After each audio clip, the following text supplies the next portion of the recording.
Bonjour, bonsoir à toutes et tous et bienvenue dans ce neuvième épisode de l'Équilibre Instable, le podcast liégeois qui peut se permettre de prendre plus de 3 mois de congé et de revenir avec une nouvelle émission totalement improvisée. Oui, mais pleine de plaisir. Exactement. Nous sommes le samedi 19 octobre 2019 et avec moi autour de la table pour partager ce moment convivial, nous avons Francesco, expert théâtral qui entretient une relation assez ambivalente avec les tulles des spectacles auxquels il va assister. Bonjour Francesco. Bonjour. Et Abaddon, démoniaque danseur robotique lors des soirées musicales, il prend plaisir à accorder son thé du soir avec les desserts Franken les plus improbables. Bonjour Abaddon. Bonjour, on danse une fois à une soirée et on est catalogué. Là c'est foutu, oui. Comment allez-vous monsieur? Mais fort bien, et toi? Oui, ça va. Et il fait pas beau, mais au moins on est en intérieur. Et mais nous il fait beau dans cette émission. Oui, c'est ça. Et puis tu sais ce qu'on dit, jour pluvieux, jour heureux. Voilà. Et puis nous avons évidemment du nouveau matériel à tester, donc nous sommes ravis dans cette nouvelle pièce où j'espère il y aura moins d'écho que dans les précédentes. Oui, donc nous ne sommes plus dans notre bunker du 9e étage sous-sol, mais nous avons changé d'endroit. Nous sommes toujours sur le territoire européen, mais nous ne vous dirons évidemment pas où.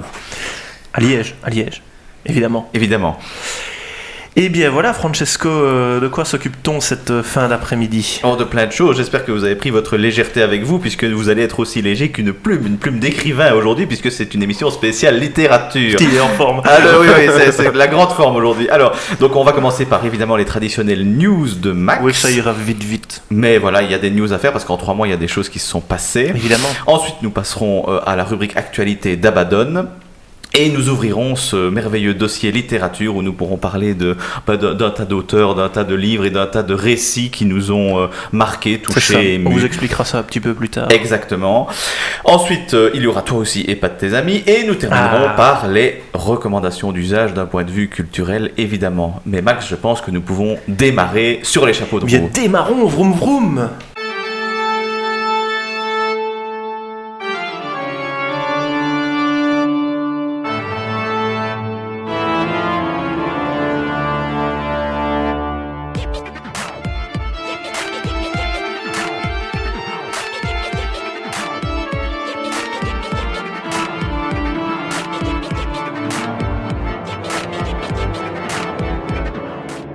Alors, les quelques news, eh bien, ce pourra un petit peu en discuter avec vous. Brexitera ou Brexitera pas Brexitera pas je viens de... Oui, l'actualité fait que malheureusement c'est encore reporté. Donc, c'est vrai oui, c'est reporté. Donc voilà, c'est loupé. Brexitera pas. ça vient de tomber alors parce que moi... Ça vient de tomber il y a un quart d'heure. Ah d'accord. Mais bon, cette émission, vous allez l'entendre probablement une fois que le Brexit aura eu lieu. Mais en tout cas, actuellement, il n'y a pas de Brexit. Pas d'accord. D'accord, du coup, on peut prolonger la question. Est-ce que notre ami Boris va rester Premier ministre? Excellente question. Bojo va-t-il rester après de prochaines et probables élections en perfide Albion? Bonne question. Nous verrons. Le temps seul le dira. Ah oui, écoute, au début de la journée, ils s'étaient réunis spécialement pour débattre. Mais alors, vu que l'accord est le même que celui qu'avait proposé Theresa May, ils ne sont pas contents. Donc, c'est reparti pour un tour. Je pense qu'on n'en aura jamais fini maintenant, avec ce truc. Ils ont demandé un report, mais est-ce que l'Union européenne acceptera le report? Je pense pas. Ils en ont marre aussi. Oui. Voilà. Wait and see.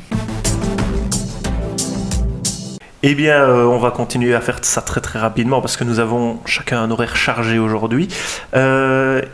Publifin. 3 mois après tout le monde, 3 mois d'absence, l'affaire Publifin évolue aussi. Et donc, après les politiciens payés à ne pas faire grand-chose, comme tous les autres, nous avons eu droit à la vente de sociétés importantes à des prix dérisoires. Toi aussi, Francesco, rachète vous ou Elicio pour 1€. Mais j'ai envie de racheter l'équilibre instable, en fait. J'ai de bonnes vues là-dessus. Ah écoute, si 50 cents. Voilà, si t'as 50 cents, écoute, je crois que je dois avoir ça dans ma poche, je te les donne. Et donc, pas plus tard qu'hier, au fait, le 18 octobre, il y avait des perquisitions dans les bureaux de Publifin par la police. Et donc, ces perquisitions arrivent. Un petit peu comme la cavalerie en retard, puisque c'était en 2016, peut-être qu'il fallait le faire. Mais on dirait qu'il y a besoin d'un temps d'adaptation pour un peu encaisser les nouvelles, et donc voilà, en général ça prend 2 ou 3 ans. Ouais. Donc voilà, on va passer vite à la suite, parce que sinon... on risque d'être mauvaise langue. Exactement. Alors vous aussi, est-ce que vous subissez les travaux du tram? Oh non, pas du tout, c'est un bonheur. Si peu. Maintenant que la peu. ville est éventrée un petit peu partout, il y a 3 mois, ça ne l'était pas encore. Hein. Non, mais là, c'est pire que tout. Il faut 3 quarts d'heure pour entrer dans Liège tous les matins, autant de temps pour en sortir. Ouais. Et ne parlons pas de la place Saint-Lambert et de la rue Léopold qui sont vraiment à ciel ouvert. Mais j'ai eu l'occasion de discuter avec des gens en dehors de la ville de avec Liège. Des gens Oui, avec des gens. Par exemple, avec des personnes de Soumagne, eh bien, il est très clair dans leur tête qu'ils ne peuvent plus venir à Liège pour les 3 prochaines années. Parce que pour eux, Liège leur fait peur. Au vu du nombre de minutes qu'ils doivent faire pour rentrer, etc. En fait, tous les villages de la banlieue liégeoise essayent d'éviter le centre-ville le plus possible. Peut-être que ça va redynamiser certains commerces locaux. Oui, en tout cas, ça ne dynamise pas ceux de Liège. Hein. Oui, Alors, ça leur fait perdre... Je sais de quoi je parle. Voilà, et donc par contre, une partie des travaux, qui n'a rien à voir avec le tram, mais la rue des Carmes, c'est bon, c'est rouvert. Oui, maintenant le reste est assiégé, est-ce que ça vaut la peine? Le reste est assiégé et il n'y a plus autant de place pour les riverains pour se garer, puisqu'ils ont mis des piquets un peu partout. Donc voilà, mais oui, ici aussi, même à pied, quand je dois aller en ville et que je prends par Outremeuse et par le boulevard de la Constitution... Nous ne citerons évidemment pas où tu es situé. Évidemment, eh bien je dois je dois contourner les travaux, même à pied, pour ne pas me retrouver bloqué... par une pelleteuse comme ça. Mais le problème, c'est que ce n'est même pas Liège-Centre, même la ceinture extérieure. On veut prendre l'autoroute qui passe derrière Recours, mais on est calé pour 1 heure aussi dans les bouchons. Exactement. Liège et sa ceinture extérieure sont plongés dans les travaux, donc niveau mobilité. Donc nous espérons ne pas en parler pendant 3 ans, que ce sera vite réglé, parce que en guise de carotte, nous avons... Est-ce que vous avez été voir le tram sur la place Saint-Lambert? Oui. Bien sûr. Est-ce que vous êtes assis? Est-ce que vous avez trouvé ça confortable? Moi, je ne me suis pas assis, mais par contre, au niveau du design extérieur, je trouve que la couleur noire est assez sympathique. C'est joli. Ça, on peut dire. Je m'attendais à un tram comme à Charleroi qui est rouge et jaune, absolument épouvantable. Aux couleurs du tech. Mais oui, mais là, c'est élégant, c'est noir, c'est chic, c'est bien. Oui, je l'ai vu, ça ne m'a pas marqué plus que ça, c'est un tram. Il n'a pas l'air spécialement poussé dans le futur. Non. Il est contemporain. Pas plus aérodynamique que ça. Non. Et bien voilà, suite au prochain épisode avec le tram. Alors, quelques petites news du site, parce que c'est ça, au fait, les vraies news que je veux partager avec vous. Les seules vraies intéressantes, on peut le dire. Je ne sais pas si je l'avais dit la dernière fois, mais Francesco, qui a tout réécouté, va pouvoir nous le dire. Est-ce que j'avais dit qu'on était sur Spotify? Oui. Ah, et nous sommes toujours, normalement, je vais pas vérifier, mais sur Spotify.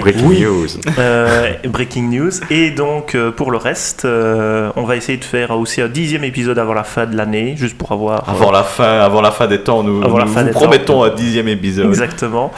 Et pour la fin d'année aussi, on aura la première partie d'un thriller politique écrit à 4 mains avec la complicité de mon ami Abaris, que je vais encore citer plusieurs fois dans l'épisode. Je n'en dirai pas plus ici. Donc, on a une histoire qui se tient. Le problème, c'est qu'on n'a pas de titre pour l'histoire. Voilà, c'est donc plutôt envoyer ça. des titres par SMS, sans avoir lu l'histoire, naturellement. Sans avoir lu l'histoire, sinon c'est pas marrant. Donc ce sera en ligne au mois de décembre et disponible avec, à mon avis, ce sera la seule histoire d'ailleurs du gros cahier de l'emmerdement minimal de 2019. Voilà. À très vite alors, et une actualité par Abaddon.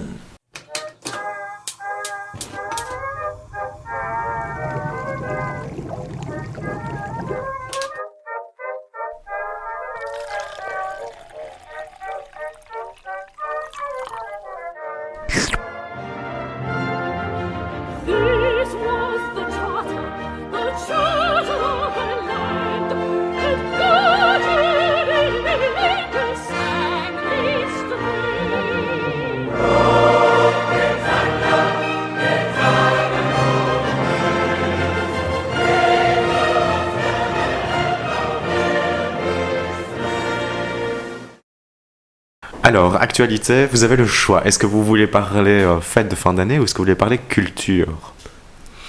On n'est pas encore dans les fêtes de fin d'année. Culture, parlons culture. Donc, je peux vous annoncer en preview l'ouverture d'une école du thé à Bruxelles pour 2020. Donc voilà, pour 2020. Ça y est, toute personne qui voudra se former au thé, autre part qu'à Liège, où on a déjà quelqu'un de compétent qui fait ça. Exactement. On dira pas qui. Voilà, on dira pas qui. Vous pourrez aller à Bruxelles, vous inscrire à différents modules, donc des modules par pays, des modules par thème, des modules carrément. qui sont plus gastronomiques. Oui. Est-ce que la personne qui fait ça à Liège ira promener ses guêtres à Bruxelles pour donner ses cours? Une fois par mois, un samedi par mois, elle y sera. Okay. Et elle le regrette déjà, je suppose. Amèrement. Oui, mais ça s'annonce bien en tout cas. Et au niveau prix, on sait les plus coûts. Cher qu'à Liège. Donc, parce que c'est Bruxelles. Parce que c'est Bruxelles. D'accord. Niveau prix, je pense que pour un cours basique, on est aux alentours de 25-27 €.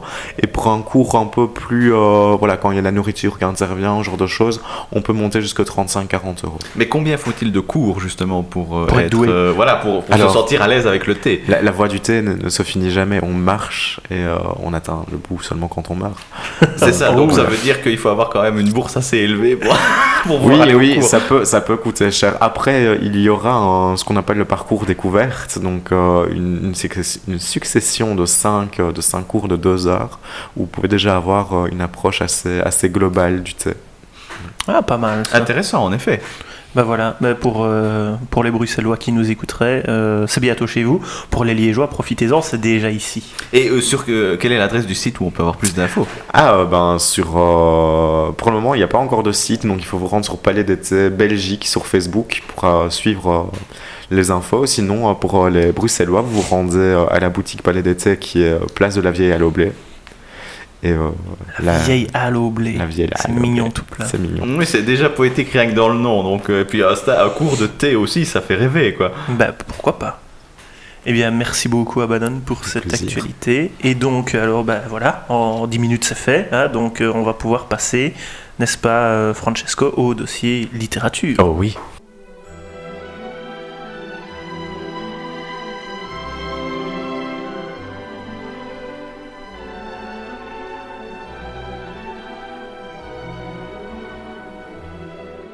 Prenons un peu de temps donc maintenant pour le dossier littérature. Alors, nous avons fait chacun un top 10, si je ne me trompe pas. Absolument.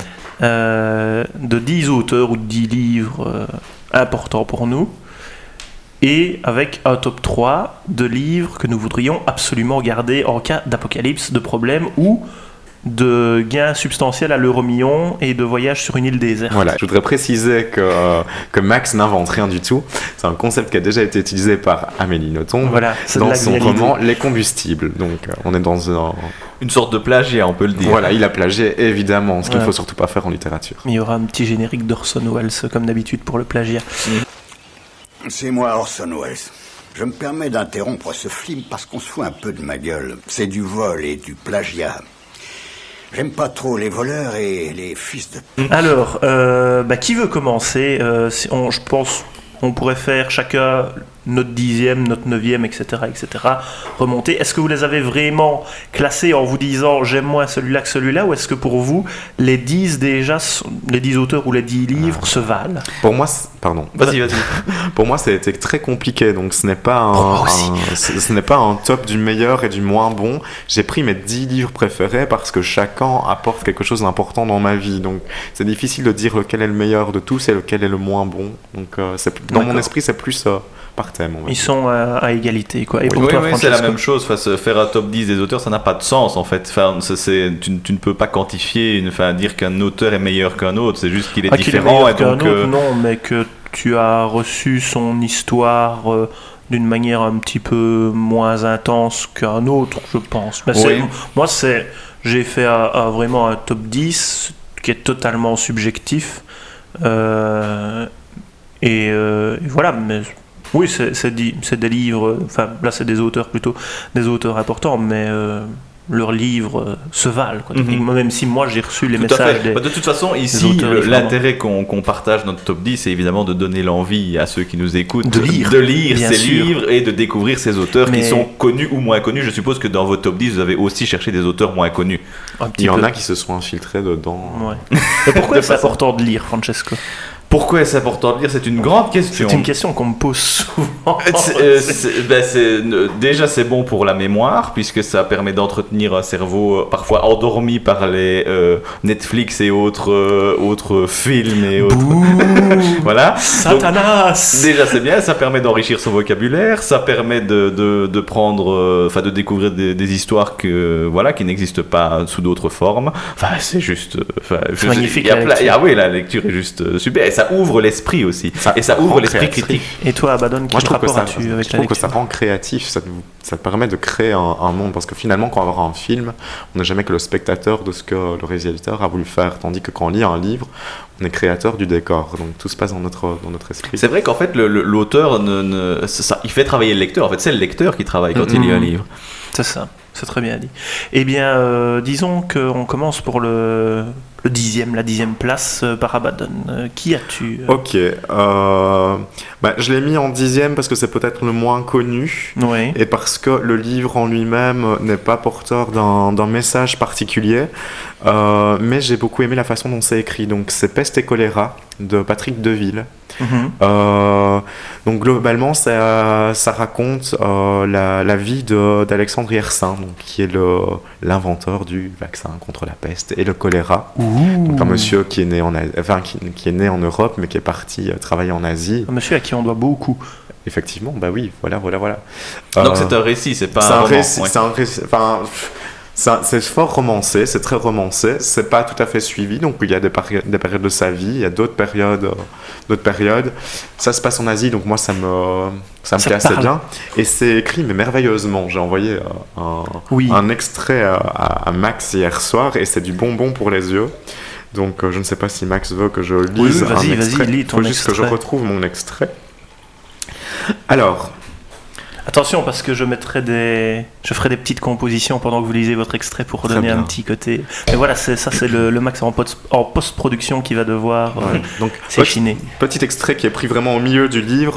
Il n'y a pas vraiment de contexte, mais c'est juste pour montrer comme c'est bien écrit. Donc, le siècle a 30 ans. Ho Chi Minh a déjà cette finesse du bambou et le sourire radieux. Pas encore la barbichette à la Trotsky. Yersin ne croit pas en une seconde à la ritournelle révolutionnaire. Tuer des hommes pour faire vivre des rêves, pas comme le jeune Rimbaud, l'auteur d'un projet de constitution communiste 50 ans avant le congrès de Tours, qui aurait dû lui valoir à titre posthume la carte 0 du parti. Ok. Il y a une certaine élégance et un certain parti pris. Et un certain sarcasme aussi dans cet extrait. Après, il faut... moi, ce que j'ai aimé, c'est qu'il y a ce côté histoire, il y a ce côté bien tourné.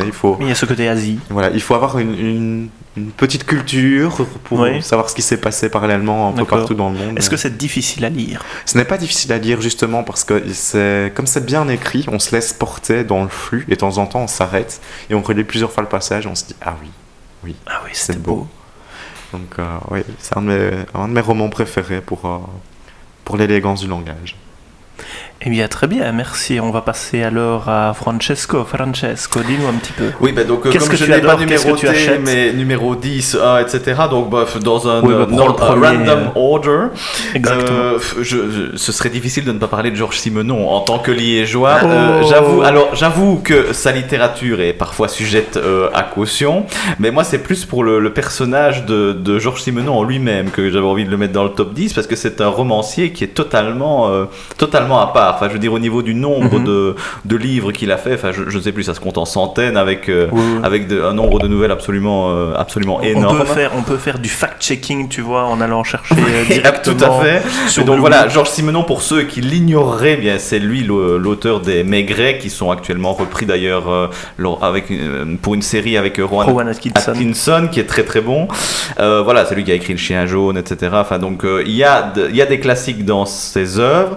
Tout ne se vaut pas, mais je veux dire, au niveau de la rigueur de l'écriture, c'était quelqu'un qui écrivait tous les jours. Enfin, c'était une hygiène de vie absolument titanesque. Enfin, il s'enfermait dans son bureau et il écrivait toute la journée. Et donc, c'était quelqu'un de remarquable à ce niveau-là et qui a quand même marqué profondément Liège, vu qu'il est né à Liège, même s'il a principalement travaillé à Paris. Mais voilà, ça reste un personnage emblématique. Donc, moi, je trouve qu'il doit faire partie d'un top 10. D'accord. C'est vraiment pour Georges Simenon, alors. Oui. Ok. Mais oui, là, j'ai pas de chiffres sur la page Wikipédia de... Sinon, il y a des reportages à la RTBF qui ont été faits sur lui qui sont très bien, avec des chiffres à l'appui, etc. Donc, allez sur Ovio. Ah, vive Ovio. Eh bien, moi en 10, j'ai mis monsieur John Katzenbach, qui est un auteur américain qui a longtemps été chroniqueur pour les quotidiens de Miami, et il écrit des thrillers. Alors, le temps de me retourner pour chercher le livre idoine et adéquat, sans faire tomber les décorations de la Rien ne tombe, hein. Rassurez-vous, Max va bien. Voilà. Donc là, j'ai choisi l'analyste que je montre à mes condisciples, qui est en fait donc un thriller mettant en scène un psychanalyste. Alors, j'aime beaucoup parce que le psychanalyste s'en prend plein la tronche. Au fait, donc j'ai lu plusieurs romans de monsieur Katzenbach. Il y a L'affaire du lieutenant Scott, Une histoire de fou, l'analyste évidemment, Faux coupable et Le loup. Alors le suspense, moi j'ai trouvé que c'était vraiment bien géré. C'est toujours un petit peu des briques de 600-700 pages, mais on plonge facilement dans le frisson. C'est assez inégalé en matière de thrill. J'ai été déçu quand même par l'affaire du lieutenant Scott parce que j'avais vu l'adaptation avec Bruce Willis et Colin Farrell au cinéma, enfin pas au cinéma mais à la télé, et donc à mesure que j'avançais dans le bouquin je me rappelais, ça me dit quelque chose, j'ai déjà vu cette histoire, et puis j'étais pas surpris par la fin puisque je l'avais déjà vu au film, mais c'est un très beau film et c'est un très bon livre aussi. Et il arrive aussi que certains thèmes soient récurrents, comme l'idée d'un faux coupable, comme le petite dot de ces romans, et donc à un moment je pense aussi avoir fait une overdose parce que voilà, les thèmes récurrents je commençais à les voir, donc c'est pour ça que je l'ai mis aussi bas dans mon classement. Par contre, donc l'analyste que j'ai dû lire pour la prof de français en 4e secondaire m'avait bien plu, et Une histoire de fou qui se passe dans un asile avec justement une personne malade mentalement qui raconte l'histoire m'avait vraiment beaucoup plu. Et alors je me propose de vous lire la 4e de couverture de L'analyste de John Katzenbach. Heureux 53e anniversaire, docteur, bienvenue au premier jour de votre mort. Lorsque lui parvient cette mystérieuse lettre de menace, l'existence jusqu'alors prévisible du docteur Starks bascule dans le chaos. Ce psychanalyste à succès se trouve subitement entraîné dans un jeu morbide conçu par l'homme qui se fait appeler Rumpelstiltskin, comme le mauvais génie du conte des frères Grimm. Les règles sont simples. Starks dispose de 2 semaines pour identifier Rumpelstiltskin et les raisons de sa colère. S'il y parvient, aucun mal ne lui sera fait. Mais en cas d'échec, l'inconnu tuera l'un après l'autre les proches du docteur jusqu'à ce qu'il accepte de se donner la mort. Voilà. Ça donne envie. C'est en effet pas mal, et donc si vous en avez vraiment 2 à lire de lui, c'est L'analyste, celui-ci, et Une histoire de fou. Eh bien, Francesco, dis-nous un petit peu un 2e de tes auteurs favoris. On peut aller vers quelqu'un de moins connu, qui est toujours belge, mais qui, lui, écrit plutôt des nouvelles. Ce monsieur s'appelle François Salmon. Je ne pense pas que vous le connaissiez, il n'est pas très connu. Il publie aux éditions Luce Wilquin, qui d'ailleurs viennent de... Abaddon connaît... Non, c'est comique parce que je connais une éditrice qui s'appelle Françoise Salmon. Ah, d'accord. Dans le thème, c'est comique. Mais non, là c'est François, donc c'est un homme. Et donc aux éditions Luce Wilquin, qui malheureusement n'existe plus, puisque depuis octobre, la directrice d'édition, je sais pas si c'est le titre exact. L'éditrice, oui, a des problèmes de santé, donc du coup c'est une maison d'édition que je vous recommande, mais bon, les livres sont encore en vente, mais il n'y aura plus de production d'œuvres. C'est une petite maison d'édition, je crois, du Brabant wallon, et qui essaye de mettre en avant des auteurs locaux belges, soit qui débutent, soit qui sont déjà bien connus du milieu littéraire belge. Et François Salmon fait partie de ces auteurs-là, et j'ai lu ces 2 recueils de nouvelles que j'ai dévorés. Donc le premier s'appelle Rien n'est rouge, Et le deuxième s'appelle Rien n'arrête les oiseaux. Et donc ce sont des nouvelles autour de rien. Non, c'est plutôt autour de quotidiens, de personnes, de quotidiens plutôt mornes, où les personnages essayent d'atteindre quelque chose de rouge, donc d'exceptionnel. Parfois ils y arrivent, parfois pas. Mais donc c'est vraiment une littérature... Enfin, c'est des nouvelles, donc c'est court, c'est lu en 15 minutes, ça peut être lu dans un train, ça peut être lu n'importe où, et c'est rafraîchissant, c'est beau, et ça remet un peu de confiance en l'être humain. Donc je vous suggère de lire François Salmon et ses nouvelles. Donc le recueil c'est Rien n'est rouge, et l'autre c'est Rien n'arrête les oiseaux. Génial. On va avoir des bons sentiments après. Peut-être pas à toutes les nouvelles, mais voilà. Ces comics, ça me fait penser à un recueil de nouvelles également, mais japonais, donc, qui a été traduit en français. Ça s'appelle Le temps qui vient, le temps qui passe, ou le temps qui va. Et c'est la même chose, c'est du quotidien, mais dans un quartier où les personnes se croisent au fur et à mesure des nouvelles. Et ça raconte rien. Donc ces comics, c'est très inspiré. Mais alors, comme les personnes se croisent et que tu as déjà eu des informations sur la vie de certains... C'est une toile qui se crée, mais finalement, ça ne raconte rien. Ça raconte juste le quotidien dans le quartier au Japon. Et pourquoi pas ? Oui, parce que c'est ça aussi, la littérature, c'est pas forcément une histoire, ça peut être aussi une sensation ou une description. Parfois, la littérature, c'est du rien. J'ai appris dernièrement que Moby Dick de Melville, la question est toujours « Que symbolise la baleine ?» Et les gens s'arrachent les cheveux depuis... Est-ce qu'on a besoin de le savoir ? Mais en fait, il a été prouvé récemment que Melville détestait l'allégorie. Donc en fait, la baleine ne symbolise rien. Même pas la haine ou la rancœur du personnage ? La baleine ne symbolise rien. Mais elle est blanche, elle doit quand même symboliser... La baleine ne symbolise rien.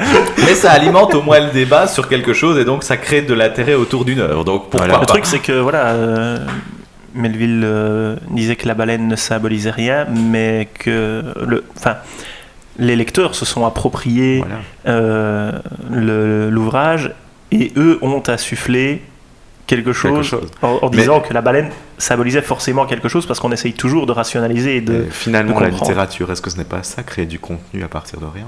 Oh, c'est beau. Voilà, vous avez 2 heures, je corrigerai. Merci à tous et à bientôt. Eh bien. Abaddon, dis-nous un petit peu. Bon, je vais l'évacuer directement parce que à table, je vous ferai semblant d'être poli envers moi, mais derrière vos radios et autres, vous allez me fustiger, balancer vos plumiers, n'importe quoi. Donc je vais le dire, comme ça ce sera fait, mais pour moi c'est important, c'est dans la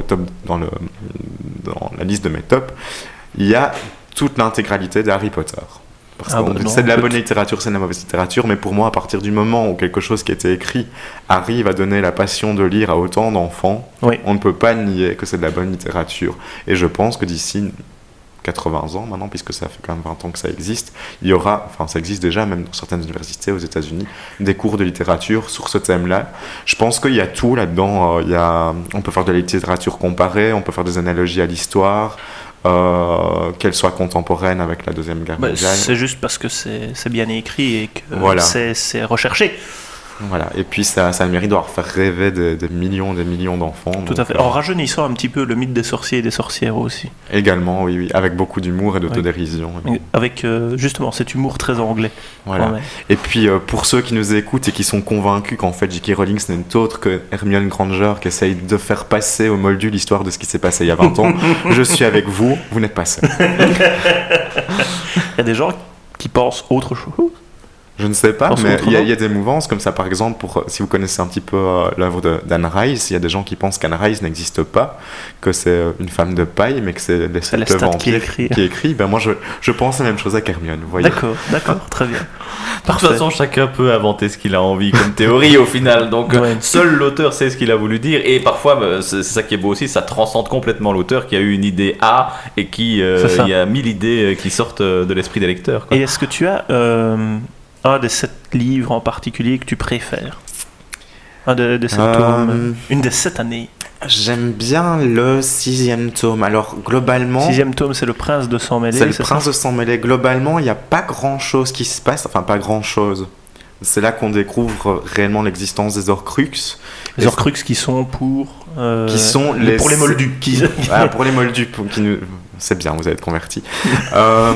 Donc, Le but ultime, c'est que Harry arrive à stopper Voldemort dans sa volonté de détruire le monde tel qu'on le connaît. Et pour ce faire, il doit s'attaquer aux 7 parties de l'âme de Voldemort qui ont été réparties dans 7 objets différents.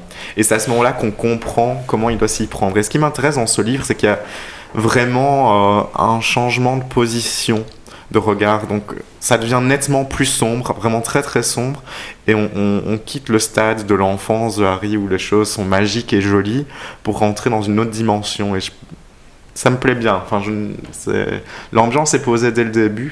Pour ceux qui l'ont lu, vous vous souvenez, des premières pages, on explique que ça fait 2 mois qu'il y a beaucoup de brouillard, que les détraqueurs sont lâchés librement. Les détraqueurs sont des créatures fantastiques qu'on ne veut pas croiser, que les Moldus ne voient pas, mais qui créent un sentiment de mal-être, de tristesse, de dépression. Et directement, on est plongé dans cette ambiance-là, et ça ne fait que s'enfoncer toujours plus, jusqu'à ce qu'on commence petit à petit à détruire les Horcruxes. Donc c'est peut-être le roman qui me plaît le mieux. D'accord. Et un des films qui te plaît le mieux? Sûrement pas le 6 en tout cas, parce que je trouve que l'adaptation du 6 par rapport au livre est complètement ratée. Après, quand on regarde l'adaptation du 4, elle est pas terrible non plus. Ils auraient pu faire des choses super sympas sur les 3 épreuves, et finalement c'est ce qu'on ne voit pas. Donc finalement, ouais, peut-être les 2 derniers. Donc les reliques de la mort en deuxième en 2 parties. Ouais, la bataille de Poudlard est quand même pas mal. D'accord, ça va. De toute façon, n'hésitez pas à vous refaire des marathons film Harry Potter. Évidemment. Ça ne mange pas de pain, mais des chips.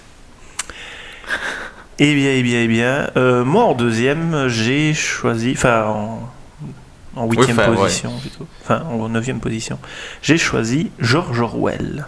Alors George Orwell, qui ne s'appelle pas George Orwell, bien sûr, comme tout le monde le sait, qui s'appelle Eric Arthur Blair, écrivain anglais surtout connu pour son fameux 1984.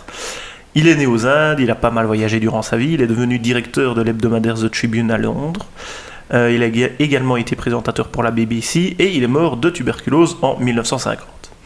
Alors, forcément, 1984 est un chef-d'œuvre d'anticipation, je ne sais pas si tout le monde autour de la table l'a lu. Évidemment. Et voilà, moi je trouve que plus on avance dans notre époque, plus on retrouve un petit peu des thèmes, ou en tout cas il nous saute peut-être plus aux yeux qu'avant, les thèmes qu'Orwell développait dans son œuvre. Voilà, je pense qu'il avait tout compris avant tout le monde. Mais aujourd'hui, j'ai envie de vous parler de La ferme des animaux. Dont tu as déjà parlé dans une émission précédente. C'est vrai, moi, je suis mi-figue, mi-raisin là-dessus. Sur la ferme des animaux. Oui. Alors, je vais juste lire un court extrait. La page 30, voilà. Et c'est au moment où les animaux se mettent ensemble et décident qu'ils vont vivre indépendamment des hommes. Le moment était venu d'inscrire les 7 commandements sur le mur. Ils constitueraient la loi imprescriptible de la vie de tous sur le territoire de la ferme des animaux. Non sans quelques mal, vu que pour le cochon se tenir en équilibre sur une échelle n'est pas commode. Boule de Neige escalada les barreaux et se mit au travail. Bri-Babil, quelques degrés plus bas, lui tendit un pot de pâture. Et c'est de la sorte que furent promulgués les 7 commandements en gros caractères blancs sur le mur goudronné. On pouvait les lire à 30 mètres de là. Voici le énoncé. Tout 2 pattes est un ennemi, tout 4 pattes ou tout volatile un ami. Nul animal ne portera de vêtements, nul animal ne dormira dans un lit, nul animal ne boira d'alcool, nul animal ne tuera un autre animal, tous les animaux sont égaux. Voilà, et je trouve et très vite ça évolue. Et très vite ça évolue parce que je trouve que voilà, ce qui devait être une utopie au départ bascule un petit peu dans les travers que nous connaissons. Puisque le dernier commandement change. Voilà, tous les animaux sont égaux, mais certains animaux sont plus égaux que d'autres. Exactement. Alors nous ne dirons pas évidemment qui pour ne pas spoiler, mais quand même, il y a un cochon qui s'appelle Napoléon dans un roman écrit par un Anglais, c'est toujours un petit peu... Voilà. Donc voilà, moi j'aime bien le travail de George Orwell. Moi je suis méfiant, enfin j'aime bien, parce que par exemple, si on compare avec... ce roman, c'est Fahrenheit 9/11. Ah oui, Ray Bradbury. Oui, je pense que ça raconte la même chose. Qui est aussi très intéressant, hein, mais qui est, moi, je trouve beaucoup moins, plus difficile d'entrer dedans. Mais c'est ça, je trouve qu'en fait, ça raconte la même chose, mais c'est mal écrit et du coup, on n'accroche pas. Donc, Orwell reste intéressant, mais si on doit comparer 1984 et La ferme des animaux, je trouve que, encore une fois, les 2 romans racontent la même chose. Je ne sais pas lequel des deux a été écrit en premier, je pense que c'est 1984. Non, je pense que c'est La ferme des animaux parce que 1984, il l'écrivait à la fin de sa vie. Ah oui, je trouve qu'il y en a un, La ferme des animaux, qui est fort simplifié, on va dire, qui est plus facile à lire, qui est plus court. Et puis 1984 est plus long, plus lourd. Ben, je pense que La ferme des animaux, ça pourrait être un bon livre à donner à des adolescents ou pas des enfants, mais vers le début de l'adolescence. Comme ça, ils se familiarisent un petit peu. Et alors après, plus tard... D'ailleurs, c'est une aberration dans notre système éducatif. Savez-vous que La ferme des animaux est conseillée en lecture pour les 4e secondaires ? Ah oui ? Mais qu'au cours d'histoire, ils n'ont pas encore vu le communisme. Donc du coup, ça devient très difficile de leur expliquer. Oui, en effet, oui. Mais oui. Puisque le cours sur le communisme n'arrive qu'en réto. Oui. Ça devrait arriver... Tout devrait arriver. Marie-Martine Chin-Chin, si vous nous écoutez. Bouh.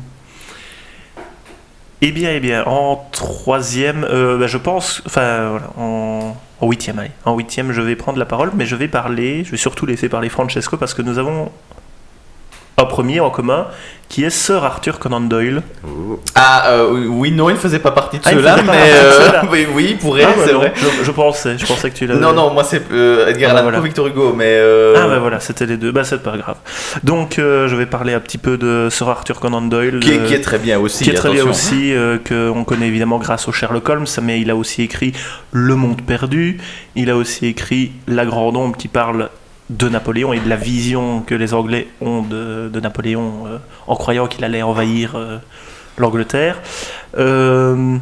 Donc à la base il est médecin et c'est grâce à son professeur monsieur Joseph Bell que Sherlock Holmes a été dont Sherlock Holmes vient, parce que c'est un professeur qui savait déduire un petit peu d'après les indices que les personnes lui donnaient. Donc voilà, moi j'ai lu beaucoup quand j'étais jeune de Sherlock Holmes. J'ai vraiment beaucoup aimé, accroché, et je pense que c'est grâce à la lecture d'un certain nombre de nouvelles de Conan Doyle que j'aime bien un petit peu les écritures vieillottes. Voilà, je pense que ceci doit expliquer cela. Mais voilà, je ne vais pas m'attarder plus. Sherlock Holmes, c'est quand même le personnage qui a été le plus adapté au cinéma aussi. Oui. Donc, si vous ne le connaissez pas, je ne sais pas. Ouvrez la télé, allez dans une bibliothèque, et on en a parlé aussi dans notre deuxième épisode, notre premier vrai épisode sur les whodunits, Sherlock Holmes et Agatha Christie, les Hercule Poirot. Donc vous pouvez aussi vous référer à cet épisode-là pour voir ce que l'on en pense. Tout à fait. Je vous laisse donc la parole, messieurs. Tant qu'on y est, moi, Agatha Christie fait partie de mon top 10. Voilà, Agatha Christie, je pense que tout le monde la connaît, puisque c'est elle la maman de Hercule Poirot, de Miss Marple et d'autres commissaires beaucoup moins connus, mais voilà, son chef-d'œuvre absolu pour moi c'est Dix Petits Nègres, de toute façon, puisque là évidemment Dix Petits Nègres, je suppose que vous connaissez, puisque ça aussi ça a été adapté beaucoup à la télévision, et on en a parlé aussi dans l'épisode. C'est possible, mais donc voilà, Agatha Christie, même si en effet, elle était un peu dans la même dynamique que Simenon, elle écrivait énormément, elle a fait énormément de livres, et je crois que c'est l'auteur qui est le plus présent en brocante. Parce que tout le monde essaye de refourguer ses Agatha Christie. Tout le monde en a au moins un à la maison. Oui, mais la grande question c'est qui a vraiment lu un Agatha Christie. Il y a plein de gens qui en ont et qui ne les ont pas lus. Donc en fait, Agatha Christie, c'est un peu comme Simenon. Ils ne sont pas tous égaux. Il y en a des meilleurs que d'autres. Exactement. Donc c'est vraiment la même dynamique que Simenon. Donc, mais voilà, si vous devez en lire un seul, c'est lisez Dix Petits Nègres. C'est le meilleur. J'aime bien Le Crime de l'Orient Express. Oui, il est bien aussi. Oui, c'est sûr. Très bien aussi. Moi, j'aime bien Mort sur le Nil. Il y a beaucoup d'Hercule Poirot qui sont très bons. en 3 actes. Il est bien aussi. Voilà. Oui, et elle a écrit des pièces de théâtre aussi. Ah oui, dont une pièce de théâtre dont nous avons déjà parlé aussi, qui s'appelle La Souricière. La Souricière, extraordinaire pièce de théâtre, parce que les pièces de théâtre policières sont extrêmement rares, et là, elle a écrit aussi un chef-d'œuvre, puisque c'était le cadeau des 80 ans de la reine d'Angleterre, cette pièce de théâtre. Donc, elle a écrit quelque chose de parfait. Toujours jouée à Londres. C'est vrai ? Tous les jours depuis 50 ans, je crois. C'est pas vrai. Et c'est à guichet fermé. Et donc, il y a un théâtre qui joue cette pièce tous les soirs, et évidemment, les spectateurs, en sortant, doivent faire la promesse de ne pas révéler qui est l'auteur du meurtre. C'est vraiment génial. Donc il faut aller à Londres, mais j'ai oublié le nom du théâtre. Mais allez sur internet. On peut le trouver facilement. The Mousetrap. Voilà, Agatha Christie. Abaddon. Bon, alors on va parler de mon autrice préférée, Amélie Nothomb. Déjà, seulement, maintenant. Oui, mais elle est sans doute dans les premières, mais c'est pas... Enfin voilà, il faut bien la caser quelque part, et puis... Tu ne pouvais pas te retenir plus longtemps. Je ne peux pas me retenir plus longtemps. Donc, pourquoi Amélie Nothomb, Abaddon? Mais j'ai directement aimé, d'ailleurs, je vais vous lire l'extrait qui m'a fait accrocher dès le début. Donc il faut savoir que quand j'étais jeune, quand je suis un peu sorti de ma phase Harry Potter, je ne savais pas très bien que lire, et je me suis rendu chez un cousin qui lui faisait un master en langue romane, donc il lisait beaucoup. Il m'a dit tiens, prends ça, c'est facile à lire, et il m'a donné Stupeur et Tremblement d'Amélie Nothomb, donc qui est sans doute le plus connu de tous. Et dès la première page, j'ai accroché. Je me suis dit le style est cool, ça marche bien, et du coup j'ai plus décroché, puisque tous les ans, le jour, parce qu'Amélie sort un bouquin tous les ans au mois d'août, plus ou moins à date fixe, je vais l'acheter directement le jour de la sortie. Donc je vais juste vous lire la première page pour vous donner un petit peu pour nous mettre dans l'ambiance. Pour mettre dans l'ambiance, et moi ça m'a plu directement. Donc, Monsieur Haneda était le supérieur de Monsieur Omochi, qui était le supérieur de Monsieur Saito, qui était le supérieur de Mademoiselle Mori, qui était ma supérieure, et moi, je n'étais la supérieure de personne. Voilà. Rien que ça met dans l'ambiance, on sent. En fait, ce qu'elle raconte dans ce bouquin, c'est autobiographique. Donc, Amélie Nothomb est née au Japon. Son papa était diplomate, donc elle a été amenée à voyager en Asie et autre part dans le monde. Donc elle quitte le pays vers ses 3 ou 4 ans. Elle part vivre en Chine, un gros déchirement. Et elle choisit d'y retourner à ses 21 ans. Donc elle veut se réinsérer dans la société japonaise, et elle va aller travailler pour une grande firme en tant qu'interprète. Et puis ça va être tout doucement la descente aux enfers. Et on va voir à quel point... Ça va être compliqué. Donc, au début du livre, elle est déjà la supérieure de personne, et ça va devenir encore pire. Ah, on peut encore descendre? Évidemment que oui. Ah, d'accord. Eh bien, lis le livre, évidemment. Mais Amélie Nothomb, qui est surtout connue aussi pour son grand chapeau. Exactement, exactement, le chapeau. Mais il y en a tellement, beaucoup, qui sont très, très bons. Je pense que j'avais offert à Max Peplum. Qui était bien, oui. Qui est très, très bien. Un retour aux oligarchies, les baleines, exactement. tout ça. Exactement, le lait de baleine. Le lait de baleine. C'est merveilleux. Mais tout ça parce qu'elle a découvert un grand secret. Oui, exactement. Donc, dans Peplum, c'est un livre qui a été écrit en 94. Donc, imaginez-vous, ça fait un bon bout de temps. Elle imagine une interview qu'on lui fait passer, et elle en vient à parler du Vésuve, et Amélie Nothomb dit en fait, le Vésuve, c'est la plus grosse magouille de l'histoire de l'humanité. Ce sont des gens du futur qui ont produit intentionnellement l'éruption du volcan pour garder une trace du passé. Et le journaliste ne croit pas en moi, il dit mais elle est folle, elle est dingue. Complètement. Et le lendemain matin, quand elle se réveille, elle est au 24e siècle. Et les gens du futur lui en veulent d'avoir découvert la grande supercherie. Et d'avoir révélé ça dans une interview. Et pendant, je pense, une bonne centaine de pages, il y a un dialogue entre elle et un certain Celsius, pour savoir ce qu'est devenu le monde, comment il a évolué. Évidemment, il est hors de question qu'on la renvoie dans le passé pour ne pas qu'elle divulgue tout ça. Et au terme de la... Enfin, vaut mieux que je ne vous dise pas ce qui se passe, mais...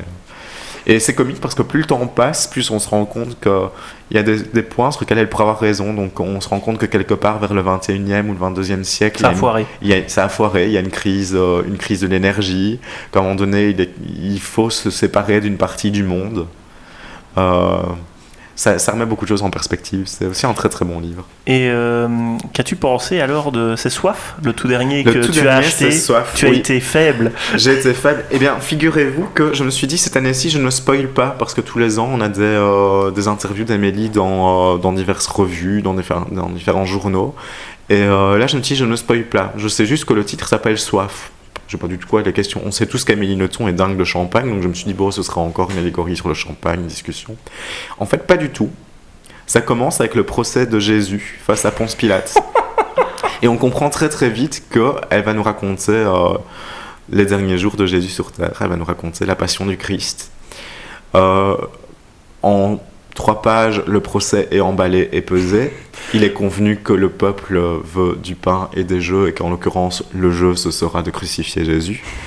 Et le reste, ce n'est que le cheminement mental, les réflexions qu'il peut avoir sur la croix. Et finalement, c'est presque un essai philosophique sur l'amour, la mort et la soif. Ouais. D'accord.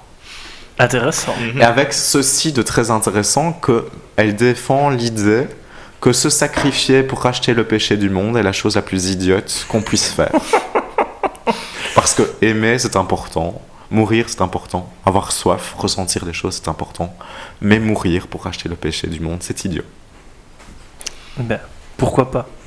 Ruons-nous donc sur soif, parce que je suppose qu'il y a beaucoup plus de choses qui sont abordées dans le livre. Oui, après, c'est peut-être pas le plus facile à lire. Il faut commencer par Péplum ou par... commencer par des choses qui racontent une histoire. On peut lire Mercure, c'est très facile. En plus, il y a une fin alternative. Vous choisissez celle qui vous arrange le mieux. Ah oui ? Oui. Donc, génial ça. Le teasing, c'est globalement... ça se passe sur une île, donc, où vit un vieux monsieur avec sa jeune pupille qu'il a adoptée.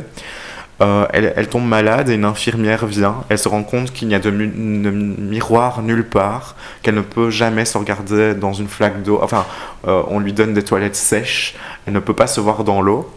Et en fait, on se rend compte petit à petit que le vieux monsieur a fait croire à la jeune fille qu'elle a été blessée pendant la guerre, qu'elle est défigurée et que son visage pourrait faire peur au monde et que le monde pourrait être méchant envers elle. Et en fait, ce n'est pas le cas du tout. Donc, il la garde par égoïsme. Et on voit plus ou moins quand ça se passe. Et il a 2 fins. Donc là, on peut choisir la fin qu'on aime. Pourquoi pas ? C'est mieux qu'une série Netflix. C'est ça. Mais pour ce qui est de soif, c'est vraiment, de mon point de vue, c'est un essai philosophique. Donc ça peut être indigeste. En plus, le sujet n'est pas rigolo. Tu as quand même bien aimé ? Bien sûr que oui. Parce que c'est Amélie Nothomb. Il y a des Amélie Nothomb que j'ai aimé moins que d'autres. Donc il y en a de moins bons. Mais là, on est dans une bonne mouvance. Oui, mais si elle en écrit un tous les ans depuis combien ? Tu crois qu'elle en écrit qu'un tous les ans ? Ah, mais tu m'as dit, il y en a un qui sort tous les ans. Il y en a un qui sort tous les ans, mais elle en écrit 4 par an, elle en sélectionne un. Et tous ceux qui n'ont pas été édités, elle a émis le souhait qu'ils ne soient jamais lus. Donc pour le moment, elle les garde précieusement enfermés chez elle. D'ailleurs, une fois, elle a été cambriolée, elle avait très très peur qu'on lui vole. Et elle cherche une solution pour que ses écrits ne soient pas divulgués après sa mort. Donc, elle ne veut pas les détruire parce qu'elle les considère comme ses enfants, donc elle ne veut pas que le roman soit détruit, elle veut qu'il continue à exister physiquement, elle ne veut pas qu'il soit lu. Donc elle a essayé de contacter le Vatican, parce que généralement ce qui rentre dans les archives du Vatican n'en sort pas, ils n'y ont pas répondu, étrange. Et là la solution qui a été apportée par un fan, ce serait de les couler dans de l'ambre en fait. Ah oui. Comme ça ils continueraient à exister, mais on ne pourrait pas y avoir accès. C'est tout un monde qui s'ouvre à vous en commençant à lire Amélie Nothomb. En effet. Je pense que vous ne le regretterez pas. Voilà. Bien, merci à Abaddon. Bon, alors cette fois-ci, Francesco. Ah non, non, on en a fait. Victor Hugo. Allez, Victor Hugo, faisons ce monument, hein. Ce monument de la littérature. Qui a écrit, enfin écoute, moi pour moi le dieu de la littérature, du romantisme, il a écrit Les Misérables, il a écrit Le Dernier Jour d'un condamné, il a écrit Notre-Dame de Paris, il a écrit de toutes sortes de chefs-d'œuvre. D'ailleurs, saviez-vous que Notre-Dame de Paris, ça a été écrit parce qu'il y avait un graffiti. Il est allé visiter donc la cathédrale et il y avait un graffiti en haut, près du clocher. Je ne sais plus ce qu'il disait, mais donc c'est sur base de ce graffiti qu'il a créé le personnage de Quasimodo, etc. Donc c'est vraiment parti de. Ça aurait pu être en toi aussi et pas tes amis. Ah non, ça non. Bah donc justement, et pas de tes amis avec ça, mais donc mais parce que si j'avais l'info plus précise, ce serait dans toi aussi et pas de tes amis. Mais là, ça me revient et voilà. Mais Victor Hugo, c'est vraiment à lire. Mais d'ailleurs, beaucoup de passages ont été. Le passage de la cathédrale en feu a été énormément lu lors de l'incendie de Notre-Dame de Paris récemment. Et donc, du coup, en fait, le livre qui n'était plus lu depuis des dizaines d'années a été en rupture de stock partout parce que avec le symbole de la cathédrale qui brûlait, tout le monde voulait relire Notre-Dame de Paris de Victor Hugo. Et attention que Notre-Dame de Paris finit beaucoup moins bien que le dessin animé de Disney. Ah ça c'est sûr, oui ça donc oui. Il n'y a pas de friend-zone dans En effet. Mais Max, tu souhaites nous lire un extrait de Victor Hugo, mais peut-être pas de Notre-Dame de Paris. Non, pas de Notre-Dame de Paris parce que moi ce que j'aime beaucoup chez Victor Hugo, c'est ses poèmes. Je les trouve sublimes et j'aime beaucoup La Conscience de Victor Hugo qui parle du meurtre de Caïn et d'Abel, bien sûr, et donc je ne vais pas vous lire tout le poème, je vais juste vous lire la fin. Donc Caïn est hanté par cette idée, par un œil au fait qu'il le poursuit tout le temps, et plus il va loin, plus il espère échapper à l'œil, à la conscience du fait qu'il ait tué son frère, mais l'œil est toujours là, et quoi que sa famille fasse, sa famille met une tente en place pour qu'il puisse se cacher derrière, l'œil est là, il crée à un moment une ville vraiment, où il est marqué dessus défense à Dieu d'entrée, on le met dedans, il est toujours là. Donc, on va voir la fin, que j'aime beaucoup, mais sinon, tout le poème est vraiment parfait. Alors il dit « Je veux habiter sous terre, comme dans son sépulcre un homme solitaire. Rien ne me verra plus, je ne verrai plus rien. » On fit donc une fosse et Caïn dit « C'est bien. » Puis il descendit, seul, sous cette voûte sombre. Quand il se fut assis sur sa chaise dans l'ombre, et qu'on eut sur son front fermé le souterrain, l'œil était dans la tombe et regardait Caïn. Ah oui, extrêmement connu. Du style, du pur style.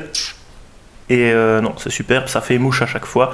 Moi, je peux vous en citer d'autres poèmes que j'aime bien parce que j'ai une petite anthologie. Sarah la baigneuse, Les djinns, tout ce qui est expiation, Waterloo, Morne-Plaine. C'est de la littérature riche en fait. Quand on lit un poème de Victor Hugo, c'est sûr que si vous cherchez de la légèreté, ça va pas. C'est pas le bon endroit quoi. Donc c'est sûr que ce sont des mots lourds de sens, des phrases, très riches quoi. Dans l'art d'être grand-père aussi, il y a deux trois belles poésies. Et je trouve que c'est vraiment. C'est superbe, c'est toujours le bon mot au bon endroit avec la bonne rime, ce qui ne gâche rien. Donc lisez Victor Hugo et ne le gardez pas simplement dans votre bibliothèque parce que vous l'avez hérité de votre oncle ou que vous l'avez trouvé sur une brocante à 25 centimes, mais lisez-le. Lisez-le, ça vaut la peine. À qui le tour ? On en est où ? Allez Francesco, reprends-en. Allez, mais comme le temps passe, à mon avis, je vais citer quelques auteurs qui m'ont plu, puis je vais peut-être lire un extrait de l'un d'eux parce que j'apprécie particulièrement celui-là. Donc parmi les auteurs classiques, il y a évidemment Edgar Allan Poe qui fait partie du top 10, dont les Contes macabres, le Cœur révélateur et autres. Donc ça, Edgar Allan Poe, c'est pour se faire une petite soirée frisson avec Edgar Allan Poe. Avec le corbeau. Exactement, le corbeau. Alors, quelle traduction recommandes-tu d'Edgar Allan Poe ? Je ne sais pas.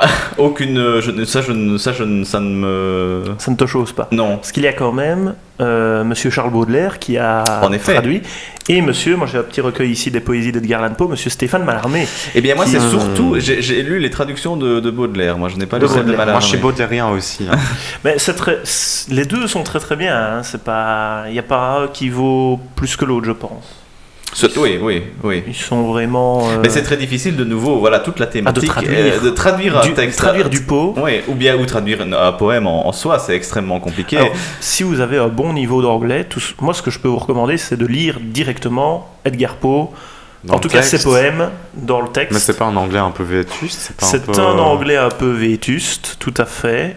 Par contre, pour tout ce qui est nouvelle ou quoi, je pense que vous pouvez vous reposer sur les traductions de Monsieur Baudelaire. C'est vrai. Ça vaut le coup. C'est vrai. Alors, parmi les autres auteurs de mon top 10, moi, il y a Marguerite Yourcenar, que j'aime bien. Elle a écrit notamment... c'est une... comment décrire sa littérature ? C'est extrêmement nostalgique, c'est très fluide. C'est impossible à décrire, il faut lire. Elle a écrit plein de choses différentes. Elle a écrit des essais, elle a écrit des nouvelles, elle a écrit des romans. Elle est pas constante dans son type d'écriture. Mais voilà, à découvrir. Elle a écrit notamment La Voix des choses. Je crois que c'est une des choses, un des textes les plus connus d'elle. Dans les autres auteurs que j'apprécie, il y a Patrick Poivre d'Arvor qui... Attention. C'est plus contemporain. Qui est beaucoup plus contemporain évidemment et qui n'est pas que journaliste mais qui est aussi un auteur et un auteur de grand talent. J'aime beaucoup ce qu'il écrit. Il a écrit notamment un livre qui est extrêmement touchant qui s'appelle Elle n'était pas d'ici. C'est un livre qu'il a destiné à sa fille qui s'est suicidée. Et donc ce sont les premières heures ou les premiers jours suite au décès de sa sa fille, eh bien, il lui a écrit des lettres qu'il a publiées sous ce titre-là. C'est extrêmement touchant et donc ça permet aussi à beaucoup de personnes qui sont dans ce deuil-là de pouvoir s'y identifier. Donc c'est très très beau. Il a aussi écrit des choses plus connues comme Les Enfants de l'Aube, etc. Donc voilà, de la belle littérature aussi. Et puis alors il y a Jean d'Ormesson que j'aime bien. Alors évidemment lui, l'Académie française, assez connu. C'est un monsieur qu'on a toujours quand on le voit à la télévision lors d'interviews, on a toujours l'impression de voir son grand-père qui est là avec un sourire jusqu'aux oreilles. Enfin, c'est quelqu'un qui est extrêmement solaire comme ça, qui dégage quelque chose de très chouette et ça se ressent dans ses livres. Il a écrit par exemple Je dirais malgré tout que cette vie fut belle, ou alors Le Guide des égarés. Alors c'est un des extraits ici que je voudrais vous lire. Donc c'est un livre, la 4e de couverture dit ceci: nous ne savons ni pourquoi nous sommes nés, ni ce que nous devenons après la mort. Nous sommes tous des égarés. C'est à la question « Qu'est-ce que je fais là ?» que s'efforce de répondre ce manuel de poche qui n'a pas d'autre ambition que de décrire une audace avec une naïveté, une gaieté du monde, peu vraisemblable, où nous avons été jetés malgré nous, et fournir vaille que vaille quelques brèves indications sur les moyens d'en tirer à la fois un peu de plaisir et, s'il se peut, de hauteur. Et ici, il fait une description du temps qui est très jolie. Donc c'est différentes choses. Là. Donc il y a l'étonnement, la disparition, la science, l'espace, l'air, l'eau, la lumière. Et puis au niveau du temps, c'est page 38. Il dit ceci: le temps qui nous est si familier, qui rythme notre existence sans avoir l'air d'y toucher, et que les puissants organisent à leur gré en utilisant et en bouleversant les innombrables calendriers successifs, les calendriers solaires, les calendriers lunaires, Jules César et le calendrier julien, ça parle à nos historiens, tout ça, Grégoire XIII et le calendrier grégorien, la Convention nationale et le calendrier républicain, pour ne rien dire du découpage en secondes, en minutes, en heures, en semaines, en siècles et en millénaires, du choix des fêtes d'obligation, de la fixation de la date des vacances, ni des allers-retours des heures d'hiver et d'été, est un système d'une complication infernale. Il n'est composé ni d'ondes, ni de particules. Il n'est pas soumis à l'évolution. Il n'est pas l'œuvre des hommes. On se demande d'où il sort. Nous ne savons pas. De quel chaudron magique, de quels abîmes métaphysiques, nous l'ignorons. Nous savons tout, ou presque tout de la matière, de l'air, de l'eau, de la lumière, des lois immuables qui gouvernent l'univers avec une rigueur surprenante, et même de la pensée. Nous ne savons rien de ce temps dont le mystère effrayant finit par nous sembler d'une évidente simplicité et comme allant de soi. Tout ce que nous pouvons en dire, c'est qu'il y a un avenir caché quelque part, mais où ? Et dont la seule ambition est de se changer au plus vite en un passé logé dans notre cerveau, et uniquement dans notre cerveau. Cette précipitation immobile transite le plus brièvement possible par un état paradoxal qui en est le but et le cœur, et que nous appelons le présent. Le présent perpétuel du monde, où nous vivons à deux propriétés surprenantes et contradictoires. Il est absolu, totalitaire, universel, au point que nous pouvons affirmer qu'il n'y a jamais rien d'autre que cette éternité provisoire et hâtive, puisque tout, dans la vie et dans le monde, ne se situe jamais qu'au présent. Il est inconsistant jusqu'à l'inexistence, puisqu'un avenir encore inconnu ne se change soudain en présent que pour se changer aussitôt et à l'instant même en un passé déjà évanoui. Le propre du présent perpétuel est d'être toujours absent. C'est beau! Enfin voilà, donc Jean d'Ormesson, juste parfait quoi. Et donc je vais encore regarder quelques auteurs pour la suite, donc je vous laisse la parole. D'accord. Abaddon. Je vais faire facile. Pour moi c'était évident de le mettre dans mon top 10. Je vais parler de l'histoire la plus vieille qui ait jamais été racontée. L'Iliade. Ouh, Homère. Voilà. Sacré Homère. Bouh. Donc voilà, c'est simple, c'est évident. Rapide, efficace. L'Odyssée aussi? L'Odyssée aussi, mais s'il faut choisir entre les deux, l'Iliade, parce que voilà, d'accord. Le 1 est toujours mieux que le 2. Surtout qu'il raconte pas du tout la même chose. Il ne raconte pas du tout la même chose, mais... Et alors pour toi, est-ce que la guerre de Troie a eu lieu? Archéologiquement, c'est indéniable. Troie a existé. Maintenant, est-ce qu'il y a eu guerre de Troie? Pendant 10 ans, avec l'intervention des divinités. Personne ne peut le dire. Il y a encore gros débat là-dessus, donc je ne sais pas. D'accord. Et quels sont les personnages que tu préfères, toi, dans l'Iliade? Achille. Achille. Vraiment, la colère d'Achille. Tu préfères Achille? Oui. Achille représente l'homme. Achille, c'est l'homme, puisque... Ah, d'accord. Pas l'homme au sens masculin, mais l'être humain, parce qu'il se laisse guider par ses sentiments, parce que c'est comment dire... c'est le contre-pendant des dieux qui sont aussi très, très présents dans cette histoire. Donc, oui. Moi, j'ai une petite faiblesse pour Paris qui subit un petit peu l'histoire parce qu'on vient quand même lui demander c'est laquelle des déesses la plus belle. Et puis il fait un choix aussi très humain parce qu'il voudrait avoir l'amour. Mais finalement il se fait avoir. Mais j'ai beaucoup de pitié pour son frère. J'ai la pitié pour Hector qui passe son temps à ramasser les dégâts derrière Paris. Donc, oui. Mais Paris fait du mal, mais il le fait pas spécialement exprès. Il ne le fait pas exprès, oui. C'est ce qui est d'autant plus embarrassant pour Hector. Voilà. Donc voilà. Okay. Voilà, la raison était simple. Et, oui. Voilà. L'Iliade, bien sûr. Maintenant, l'Odyssée apporte aussi son petit lot de rebondissements avec Ulysse. Oui, mais là, c'est un peu plus, un roman d'aventure finalement. Oui, c'est plein de petites histoires, il y a des rebondissements. C'est moins psychologique. C'est moins psychologique, il y a moyen de... Quoique. Très bien.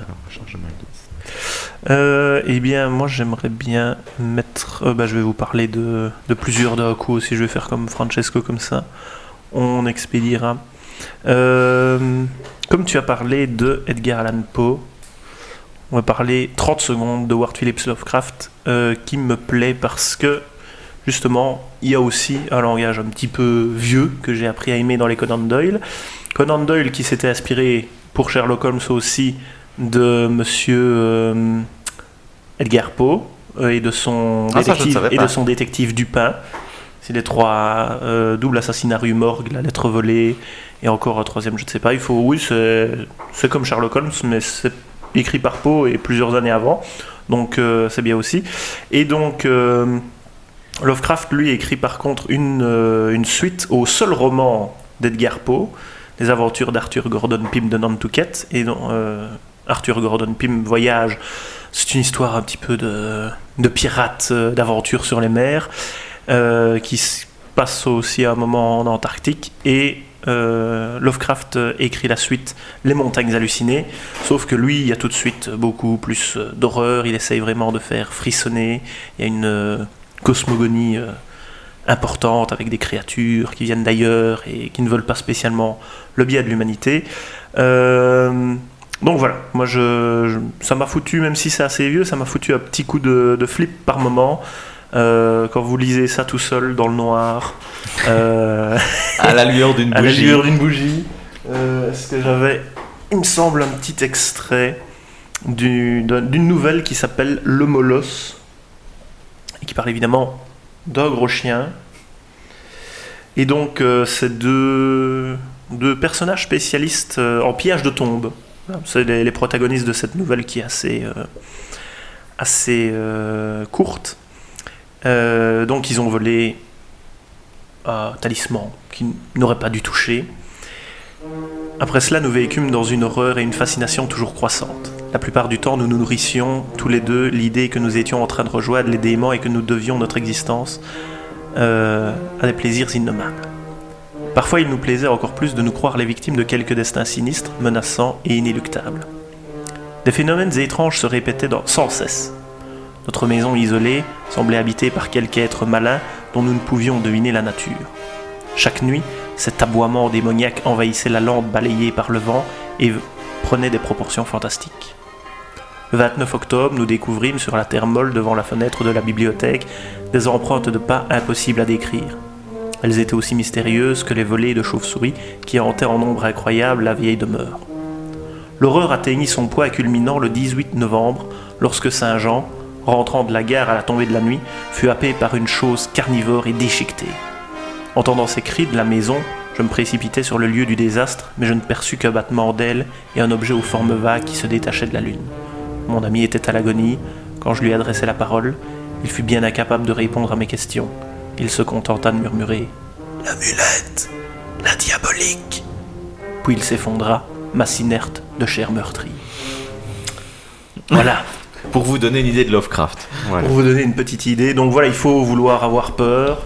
Tout le monde n'aime pas, évidemment.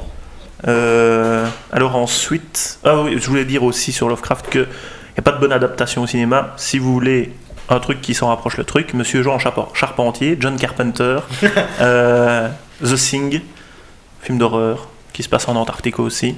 C'est très très bien. Et alors, je vous présente la Bret Easton Ellis, dont j'ai acheté un roman, enfin pas un roman, mais un livre qui s'appelle White récemment, que j'ai lu, que j'ai beaucoup aimé, mais ce n'est pas un roman, parce que c'est autobiographique et aussi un peu une analyse de la société.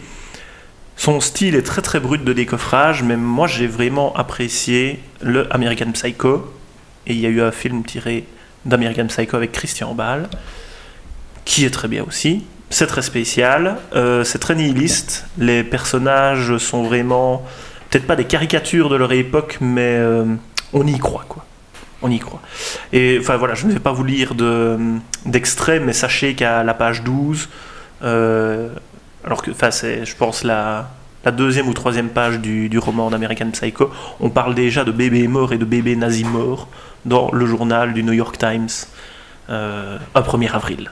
Voilà. Peut se poser plein de questions. Abaddon, dis-nous un peu. Je vais un petit peu avancer. Donc, dans mes tops, il y a les Hauts de Hurlevent d'Emily Brontë. Donc, oui. Je suis un fan du romantisme. Alors, qu'est-ce qui se passe dans les Hauts de Hurlevent? Dis-nous un peu. Donc, les Hauts de Hurlevent, pour leur situer, c'est comment dire, un monsieur qui part dans les Landes, dans une vieille maison, et qui, un petit peu comme tu viens d'expliquer, un peu soumis à des phénomènes étranges. D'accord. Il entend des bruits, des craques, ça gratte à sa fenêtre, il a l'impression qu'un fantôme hante le lieu. Et en discutant avec avec la dame qui gère la maison, qui fait l'intendance, il apprend petit à petit l'histoire des personnes qui ont vécu là avant lui, et il se rend compte qu'il y a eu une histoire d'amour malheureuse, naturellement. Forcément, parce que c'est du romantisme. Et voilà, et du coup on retrace l'histoire d'amour entre Heathcliff et Kathleen Linton, et voilà, ça va au début bien, puis de mal en pis, et puis voilà, c'est ça, c'est le romantisme. Ça me plaît bien parce que voilà, l'amour c'est pas toujours bisounours. Voilà, à mon sens c'est une très très belle histoire d'amour. Très bien, très bien. Donc voilà, je vais continuer, je vais en donner un autre. Soyons fous. Je reprends ma liste. Voilà, une autre histoire d'amour, mais cette fois-ci qui se passe un peu mieux. Orgueil et préjugés. Donc voilà. Et pourquoi est-ce que ça marche, dis-nous? Voilà, parce comme que dit Sheldon Cooper, elle a beaucoup trop d'orgueil, il a beaucoup trop de préjugés, ça fonctionne. Donc voilà. Mais outre ça, ça me plaît énormément parce que pour une femme de son époque, Jane Austen était une grande féministe et quelqu'un qui voyait très très loin, qui avait déjà une idée assez concrète de comment les choses allaient évoluer. Et en plus de ça, le style d'écriture est très contemporain. On peut se dire, Orgueil et préjugés, c'est vieux, c'est pas intéressant. Mais le style se lit vraiment aisément et ça marche bien. Il y a beaucoup d'humour, il y a beaucoup de dérision. Ça dépeint plutôt pas mal la société. De l'époque. De l'époque, et même dans les traits de caractère, on peut reconnaître certaines personnes. Donc globalement, la mère de l'actrice d'Elisabeth, de la protagoniste principale, a qu'une seule obsession, marier ses 4 filles. Dans ces 4 filles, forcément, non, elles sont 4 ou elles sont 3, peu importe. C'est pas Dr Marge, mais peu importe. Non. Il y a tous les profils, donc il y a celle qui n'a pas envie, il y a celle qui veut ça plus que tout. Il y a celle qui part avec le premier imbécile venu. Croirait Game of Thrones. Voilà, c'est ça. Et je trouve que ça dépeint bien l'être humain, ça marche bien. Ça fonctionne. Donc voilà, ça fonctionne. Trop d'orgueil, trop de préjugés, ça fonctionne, il n'y a pas de défaut. Et tant qu'on en est à dépeindre la nature de l'être humain, oui. Un de mes tout préférés, un de mes romans épistolaires préférés, Les Liaisons dangereuses. Grand classique. C'est absolument génial parce que là, toute la laideur de l'être humain est dépeinte dans ces lettres, avec beaucoup de dérision, de sarcasme, un regard très très noir sur la société. Et ce qui est fabuleux, c'est que... Est-ce que ce n'est pas un peu olé olé? Bien sûr que si, c'est olé olé, c'est pour ça que c'est drôle, évidemment. En même temps, qu'est-ce qui pousserait l'être humain à être mauvais Sinon, s'il n'y a pas du olé olé? Donc effectivement, ça fonctionne. Et moi, ce que je trouve fabuleux avec ces lettres, c'est que même si ça relate ce qui s'est passé au XVIIIe siècle, c'est encore tellement contemporain. L'être humain n'a pas évolué depuis. Pourquoi faire? Pourquoi faire? Donc voilà. Très bien, très bien. Bien, oui, moi, mes deux derniers auteurs du top 10... C'est ton top... Attends, si c'est la fin de ton top, alors je vais encore en citer... Alors, vas-y. Je vais en citer 2, parce qu'après mon top 3, je l'ai fait avec 3 livres et pas 3 auteurs. J'ai triché. Moi, il y a monsieur Michael Moorcock, parce qu'il écrit beaucoup de choses, et on entre toujours très très rapidement dans ses livres. Alors ça peut être de la science-fiction, ça peut être de la fantasy. Si vous êtes en manque de fantasy, foncez. Et les personnages sont toujours très très bien traités. On s'attache facilement. Voilà, si vous voulez, il y a plus d'informations sur le site. Il y a déjà une review d'un livre de monsieur Moorcock. Et alors, encore une fois, j'avais déjà recommandé, il me semble, monsieur Dan Simmons. Aussi, là, il y a une review sur le site. Merci à Baris qui m'a fait découvrir Dan Simmons, qui écrit de la science-fiction, certes, mais qui peut aussi écrire des thrillers ou des romans historiques, parce que, pourquoi pas. Et il est à l'aise dans tous les styles. Donc, mangez-en, c'est du bon, ça ne vous rendra pas plus bête. Voilà. Alors, avant de passer à notre top 3, j'ai demandé... T'en as encore 3 J'en ai encore 3. Ah, vas-y, alors. Vas-y, avance. Alors, j'ai Antoine et Cléopâtre de McCulloch. Donc, McCulloch, je pense qu'elle est australienne. Elle fait beaucoup de romans historiques axés antiquité. C'est comme Christian Jacques, mais en Australie, c'est ça? Voilà, mais avec des sources historiques qui sont vraiment tangibles et pas du grand n'importe quoi. Oh, voilà. Comme ça clash. Ouais, ça clash. Pourquoi? Parce que ce roman en 2 volumes m'a donné envie d'écrire mon mémoire, tout simplement. Donc, il y a vraiment un souci du détail historique qui est hyper bien respecté, avec certaines prises de position, avec un portrait d'Octave qui deviendra bientôt Auguste, qui est dépeint et qui n'est pas reluisant, qui n'est pas propre, qui n'est pas joli. Donc ça marche plutôt bien pour moi. Donc là, c'est plus adressé aux historiens en tant que tels.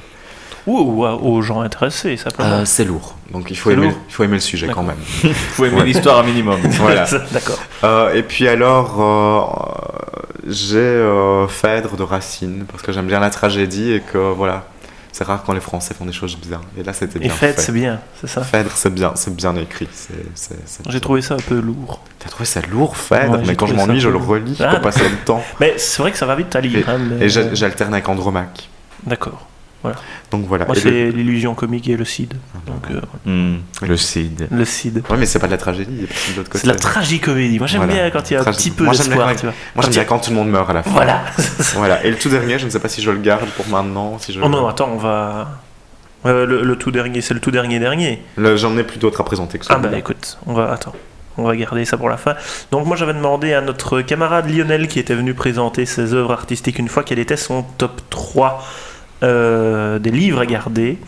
Alors il a mis, évidemment, ça j'en étais sûr, Les Fleurs du Mal de Charles Baudelaire.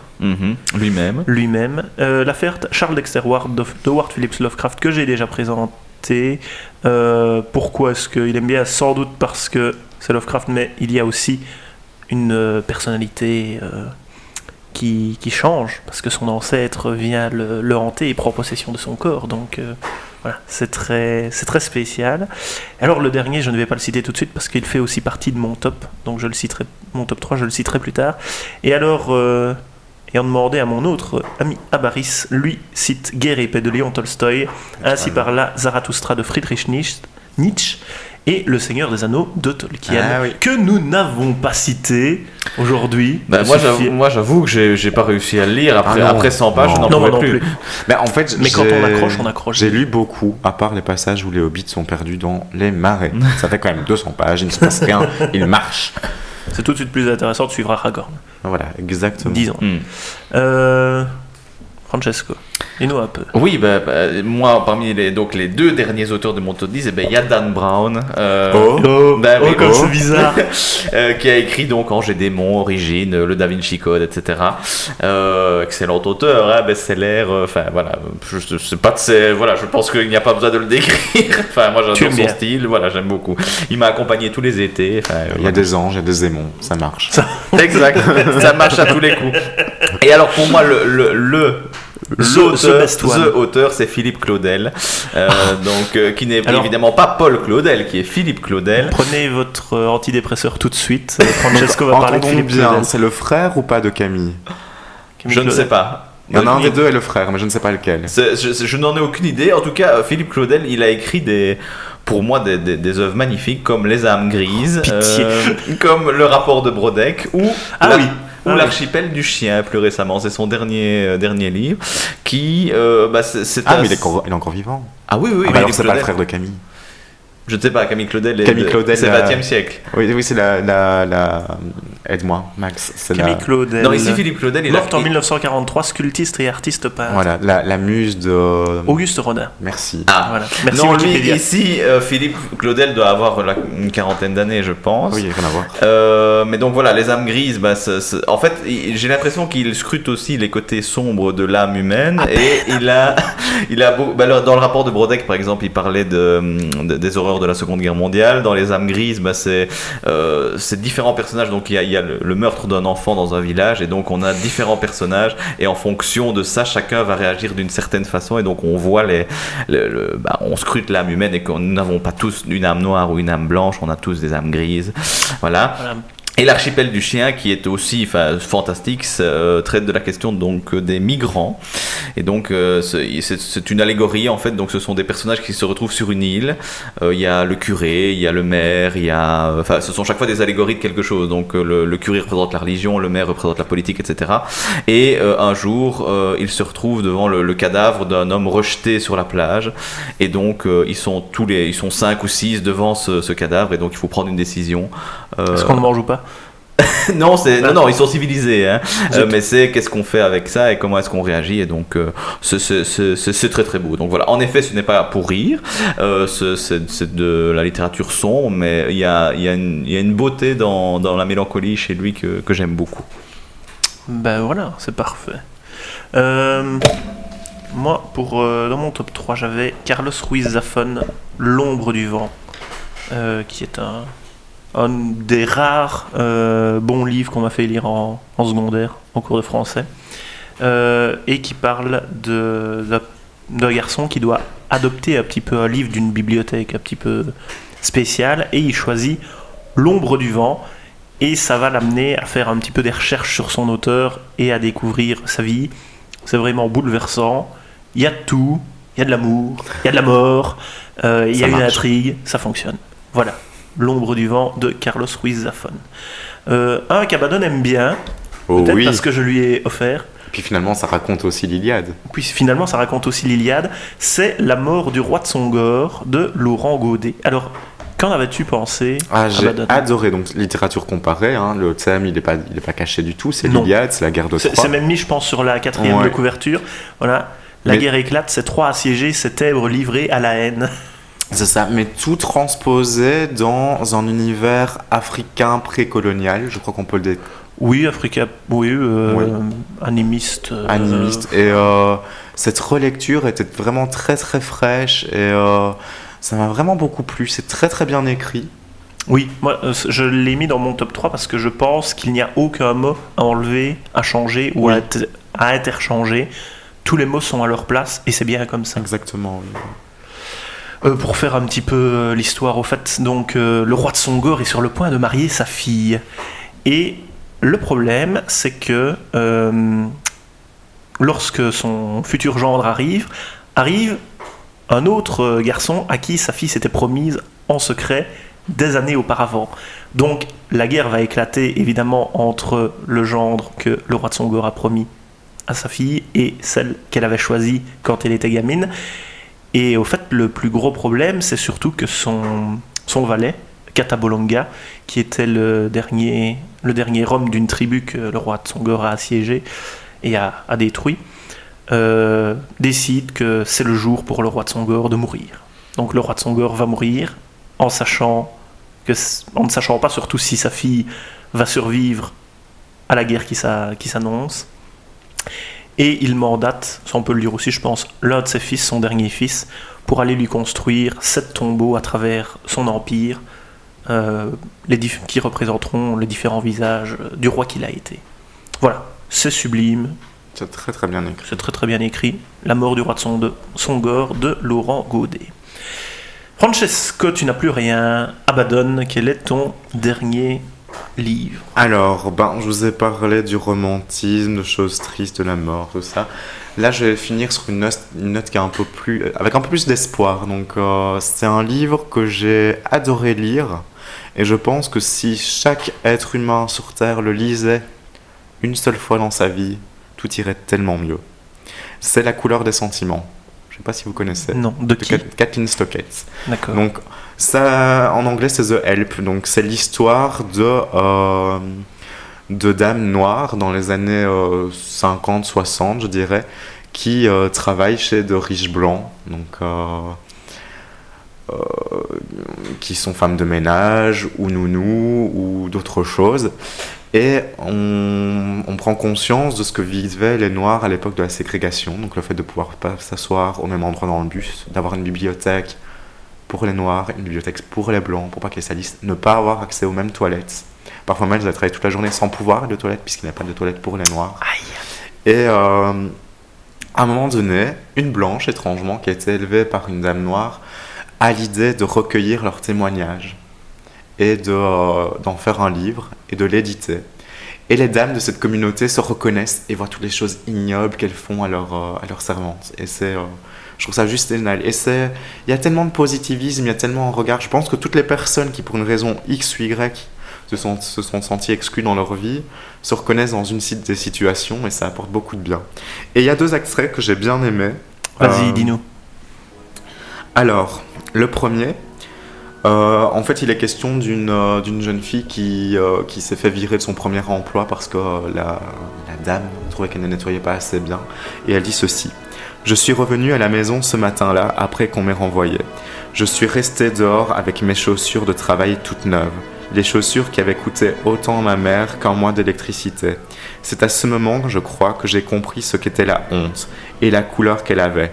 La honte n'est pas noire, comme la saleté, comme je l'avais toujours cru. La honte est la couleur de l'uniforme blanc tout neuf que votre mère a passé une nuit à repasser pour gagner de quoi vous l'acheter et que vous lui rapportez sans une tache, sans une trace de travail. »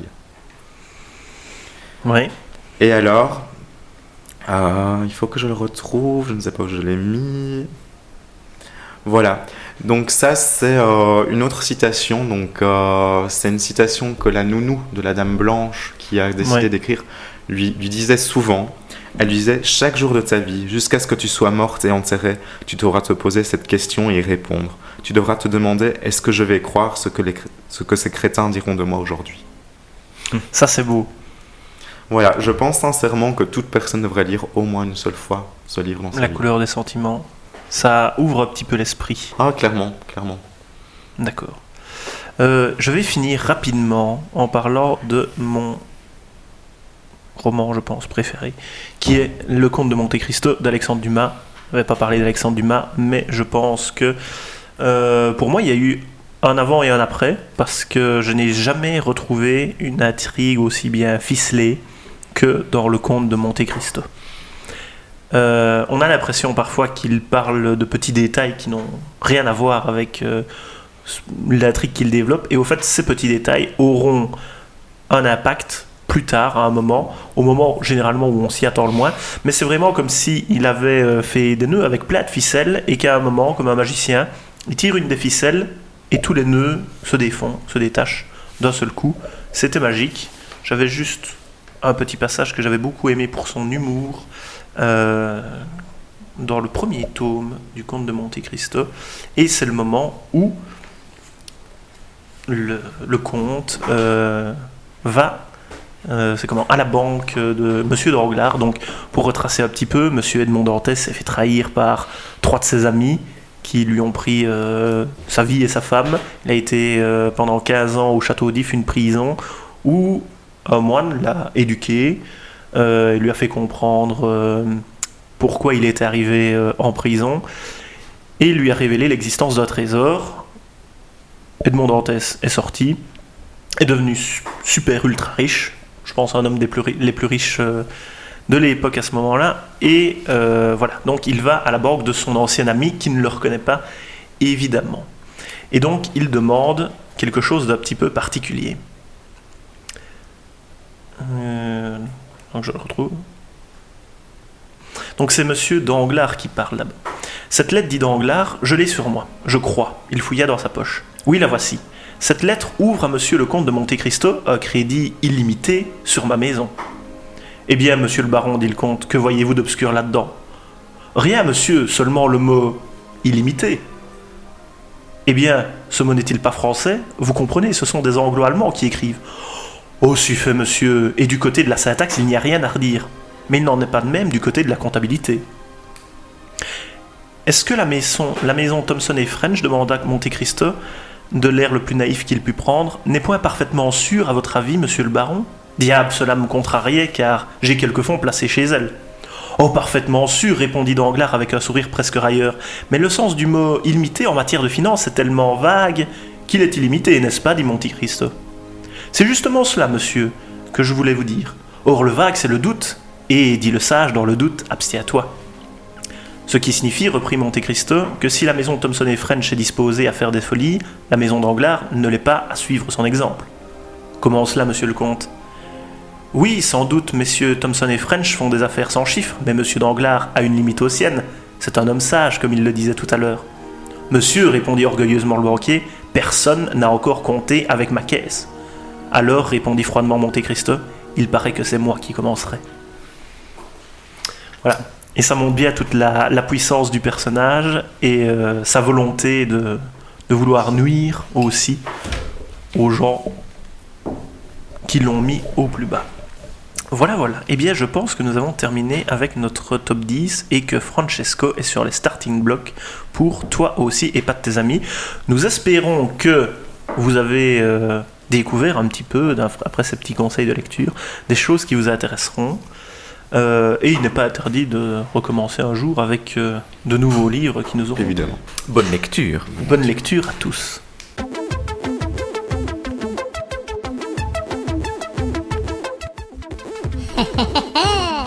Toi aussi, épate tes amis.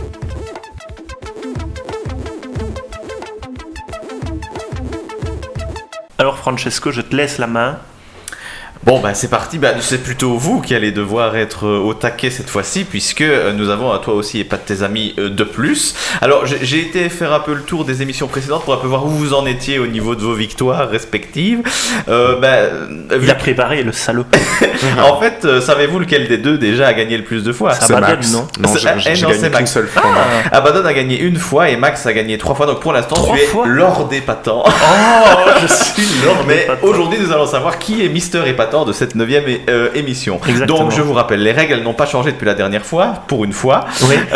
Donc c'est-à-dire que je pose une question, vous essayez d'y répondre. Si vous donnez la bonne réponse, vous avez 1 point. Vous pouvez faire un super épatage si vous donnez la première réponse collective, et là vous avez 2 points. Et si au bout des 3 minutes qui vous sont consacrées, vous ne parvenez pas à trouver la réponse, le point va à l'ignorance. Enfin, 2 points vont à l'ignorance en réalité. Donc essayez que l'ignorance ne gagne pas. Alors c'est parti, on va première question, une question invention, une question invention et même quelque chose de liégeois, hein, ça peut être intéressant. À votre avis, est-ce que vous savez ce qu'a inventé Monsieur Smith, qui est un liégeois, en 1903? Et c'est parti pour 3 minutes. Monsieur Smith. Donc S-M-I-D-T-S. Voilà, ce Monsieur Smith, de son petit prénom Désiré. Est-ce que c'est un objet qu'on utilise au quotidien? Alors, c'est pas un objet. C'est une recette de cuisine? Oui. Il a inventé le laquement. Et oui. J'allais le dire en plus. C'est une excellente réponse, en effet. Monsieur Désiré Smith, il a inventé... Oh mais oui, je suis Désiré de Lille. Mais oui. Le laquement, c'est la spécialité culinaire de la région liégeoise. Et donc, c'est la foire en cette plus pour le saison, moment. hein. Exactement. Donc, pâtisserie foraine lilloise d'origine, en fait. Donc, c'est Désiré de Lille. Il est mieux connu sous ce nom-là. Et donc, il décide de s'établir à son compte à Liège, où il présente pour la première fois en 1903 le laquement, dont le nom est un hommage à Berthe Laquement, son ancienne employeuse lilloise. Et l'origine de la recette est inspirée de la gaufre fourrée lilloise, mais accompagnée d'une composition sirupeuse créée par Désiré Smith. Au départ, les gens le nommaient en fait la galette d'Amont-Laquement, qui devint par la suite le laquement d'Amont-Désiré, et qui donna ensuite la galette de Désiré de Lille, qui au fil du temps est devenue ce qu'on appelle le laquement. Et ses descendants poursuivent cette tradition culinaire qui est née dans le folklore des fêtes foraines et sont établis à Liège et à Anvers. Voilà.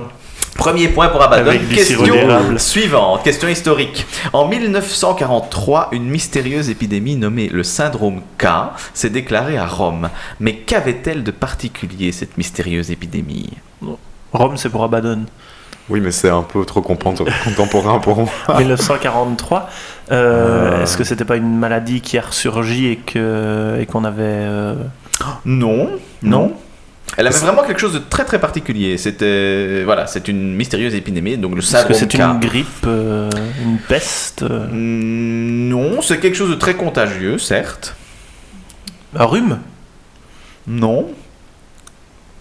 C'est contagieux comment? Par l'air Non, c'est pas ça qui est important. Elle a vraiment quelque chose de particulier, cette maladie. Il y avait un manque de potassium? Non. Ah, il y a un manque de quelque chose, je le vois. Il y a un gros manque de quelque chose. Est-ce Oui. que c'est lié, enfin on est en plein milieu de la guerre, donc est-ce que c'est lié Ouais. à un manque d'approvisionnement en quelque chose, à un manque en nourriture? Non, Enfin, rien de tout ça. C'est pas comme Ok. le scorbut, on perdait pas ses dents? Non. Est-ce qu'on changeait de couleur, comme quand on a la jaunisse, ou un problème avec la carotène, ou... Non. Ouais, Non, on ne devait pas des schtroumpfs. non. Donc nous sommes en 1943, hein, remettez-vous dans le contexte, ça pourra Ouais, peut-être c'est vous la aider. guerre. C'est la guerre, en effet. C'est la guerre, ma brave dame. Nous sommes à la moitié Ça- du temps est-ce que ça réglementaire. touche est-ce que ça touche soit que les hommes, soit que les femmes? Non, Non, ça touche invariablement. Ça touche les Ouais. civils ou ça touche les militaires? En fait, ça touche principalement les juifs. Oh. Il y avait encore des juifs à la...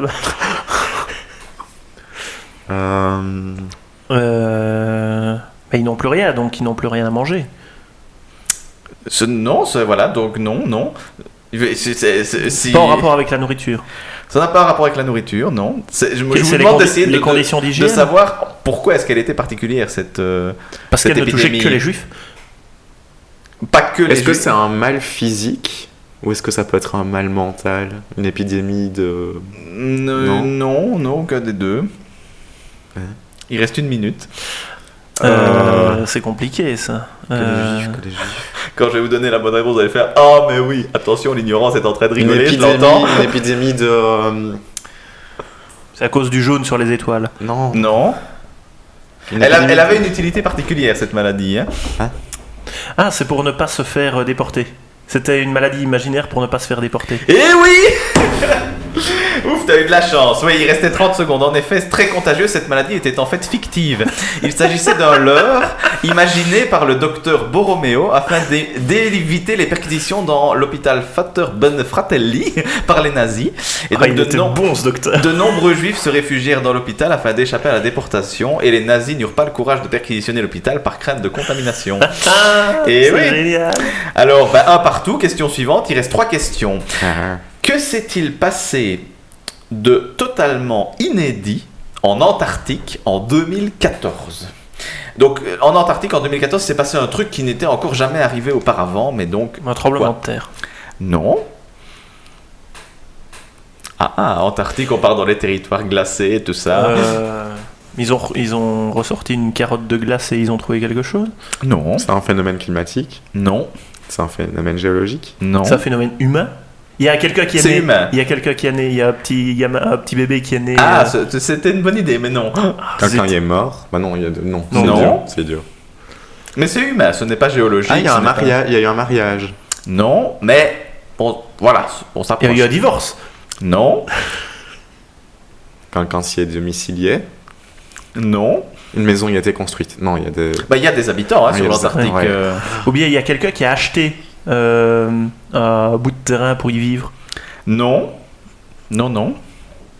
2014, hein, donc c'est un... Dans quelle partie de ça Donc on est appartient à en quel pays? Antarctique. Donc c'est sur l'Antarctique. C'est totalement inédit. Voilà, c'est quelque chose d'assez spécial.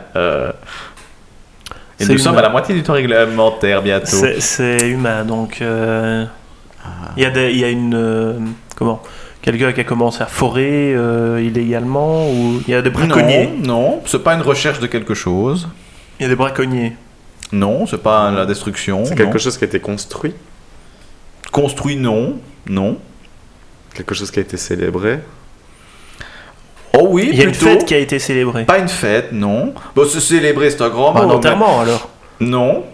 Nous On sommes a à fait 1 tout. minute 20. Oh, ça patauge aujourd'hui. Qu'est-ce qui se passe donc?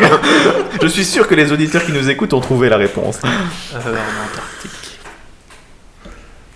Quelque chose qui a été célébré. Est-ce que la date à laquelle ça s'est passé est importante, outre le fait que c'est en 2004? Non. 1 minute. Quelque chose qui a été célébré, mais ce n'est pas une mais fête. c'est pas vraiment une célébration, c'est plutôt quelque chose, voilà, c'est la première fois qu'il y a eu quelque chose, donc un événement totalement inédit en Antarctique, il y a eu quelque chose pour la première fois. Est-ce que c'était une catastrophe? Non, justement, non, c'est plutôt quelque chose de positif. Quelque chose de positif en Antarctique? Bah c'est assez amusant de se dire ça. Et donc c'est un rapport humain, il reste 30 secondes, attention messieurs, il faut se dépêcher là. Que s'est-il passé de totalement inédit en Antarctique en 2014? Bof. Oh là là. Les 20 dernières secondes vont aller à l'ignorance. 2 points à l'ignorance. Il y a un bout du pays qui est sportif. Ouais. Non. Tu étais plus proche avec l'idée de mariage, il reste 10 secondes. On a construit une église? Non, c'est pas une construction. Le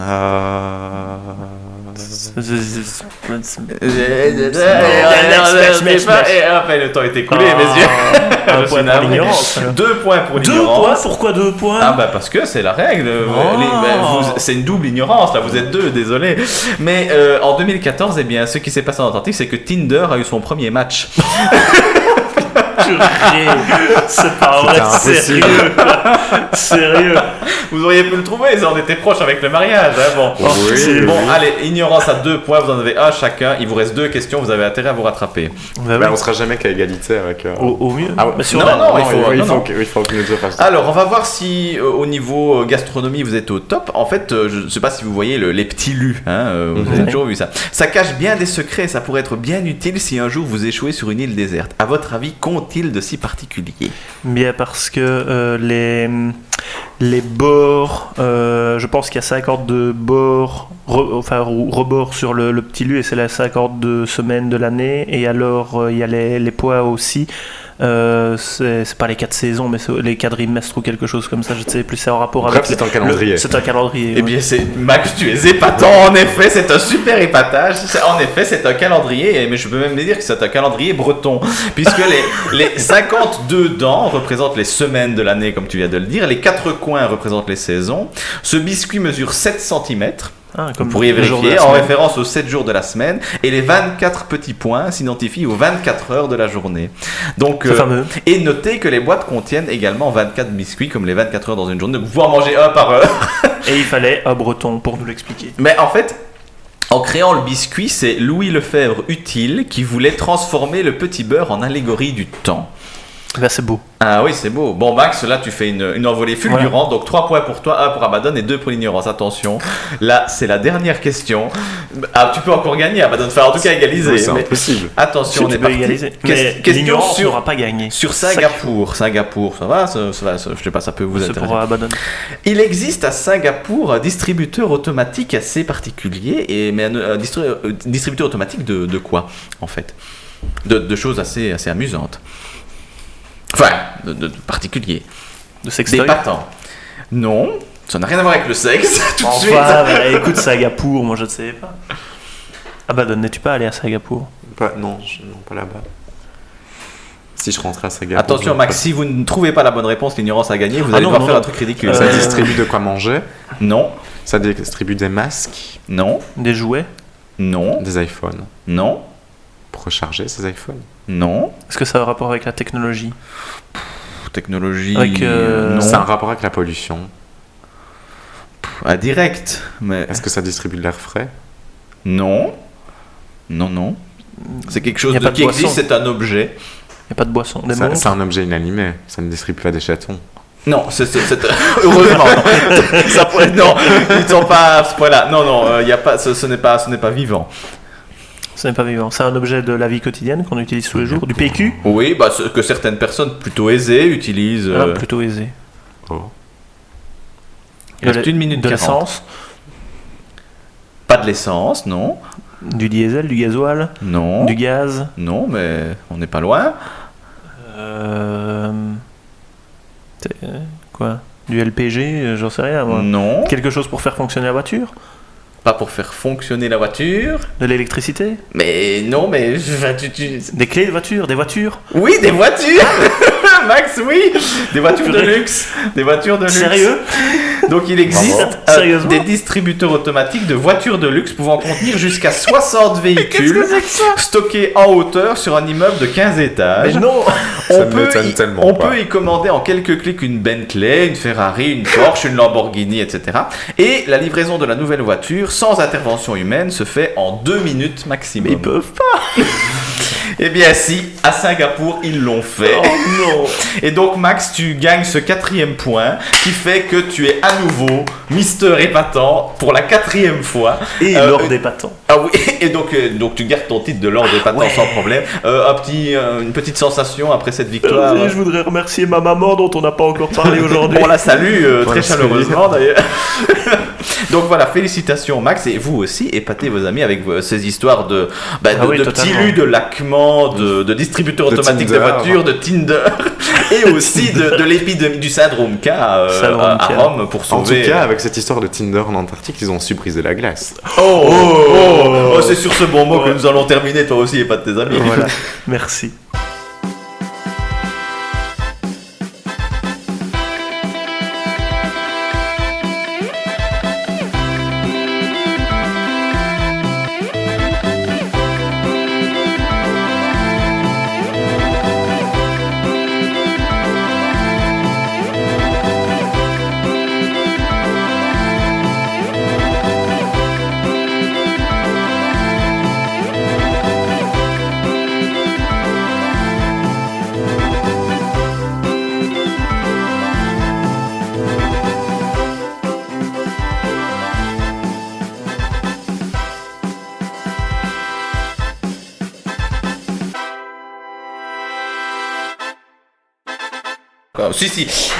Alors si, au niveau recommandation, je vous recommande vivement le film Greta, qui est un film d'horreur, psychologique, c'est un thriller psychologique qui est sorti il n'y a pas longtemps au cinéma et qui vient de sortir en DVD.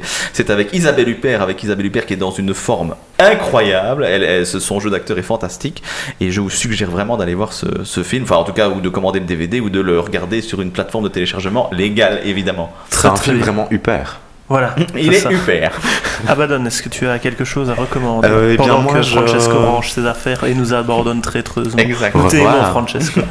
Moi, je vous recommande le film Parasite, dont on a beaucoup parlé, primé à Cannes. Donc, l'histoire, elle est simple, ça se passe en Corée.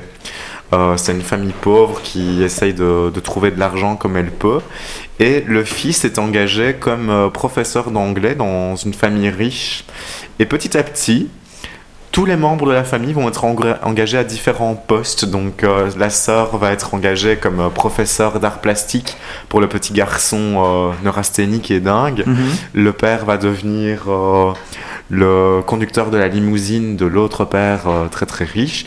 Et ils vont même s'arranger pour que la gouvernante soit mise à la porte et que la mère devienne la nouvelle gouvernante. Donc, au début, ça commence comme une petite comédie sympathique, on rigole ça bien. A l'air, oui. Ça a l'air. Et puis, il y a un moment où il y a un switch, ça devient un Tarantino, les gens commencent à mourir, et puis ça finit en fait divers. Et, en thriller. En thriller, on passe vraiment d'un univers à l'autre en très très peu de temps. C'est très haletant, je n'ai pas vu le temps passer, c'était vraiment très très bien. Eh ben écoute, parfait, voilà. Alors donc Parasite. Allez voir au cinéma ou ailleurs. Et moi je terminerai alors sur, quand tu parles de Tarantino, le dernier Tarantino, Once Upon a Time in Hollywood, qui n'est pas aussi abordable que les autres films du réalisateur, mais qui a juste l'intention de vous faire passer 2h45 dans le Hollywood de 1969. Et pour cette proposition, je trouve que il y arrive très bien, on s'y croit, on suit les aventures de Leonardo DiCaprio, qui joue un acteur, et de son cascadeur Cliff Booth, interprété par Brad Pitt. On voit un petit peu leur vie normale, une journée de tournage, et puis au fait il y a une sous-intrigue avec Charles Manson, sa secte, et la mort de Sharon Tate, la femme de Roman Polanski, et voilà, avec un certain dénouement à la fin, évidemment, en parlant de cette histoire. Mais sinon, le film est vraiment très bien, c'est une très belle image, on s'y croit vraiment dans cet Hollywood des années 60. Et pour m'avoir fait rêver, voilà, je recommande Once Upon a Time in Hollywood. Eh bien, merci à vous deux, même si Francesco a dû nous abandonner. Eh bien, merci à vous deux, même si Francesco a dû nous abandonner un petit peu plus rapidement. Un épisode très court, 1h40 sans les jingles, donc ça s'améliore. Ça ira. Merci d'être venu. Et alors, on refait quelque chose pour la fin d'année. Peut-être pas comme l'année passée avec Écrivez-nous, dites-nous ce que vous voulez. Écrivez-nous. On peut parler de tout, nous sommes des gens intelligents. Exactement. C'est d'ailleurs pour ça que vous trouverez ce podcast sur le site eclectisme.be. Rappelons que Abaddon est sur t-experience.be. Oui, il serait temps que je reprenne un petit peu les mains quand où même. il publie quand même de temps en temps des petits articles sur les thés qu'il goûte. Allez voir ça, allez lire ça, c'est très intéressant. Surtout du point de vue géographique. Exactement. Merci, salut. Au revoir.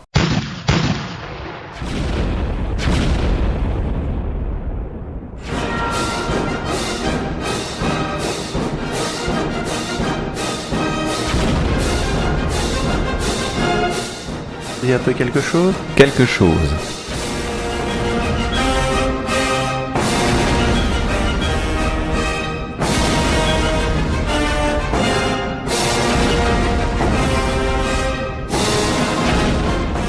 Il y a un peu quelque chose. Autre chose.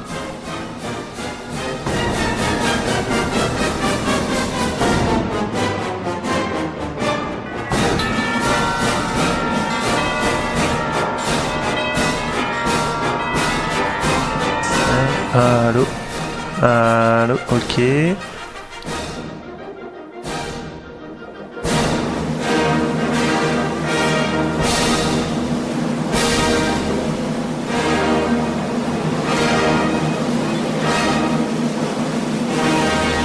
Je m'entends moi. Oui, et moi aussi. Ou bien c'est compliqué. Non, je t'entends toi. Kikou. Voilà.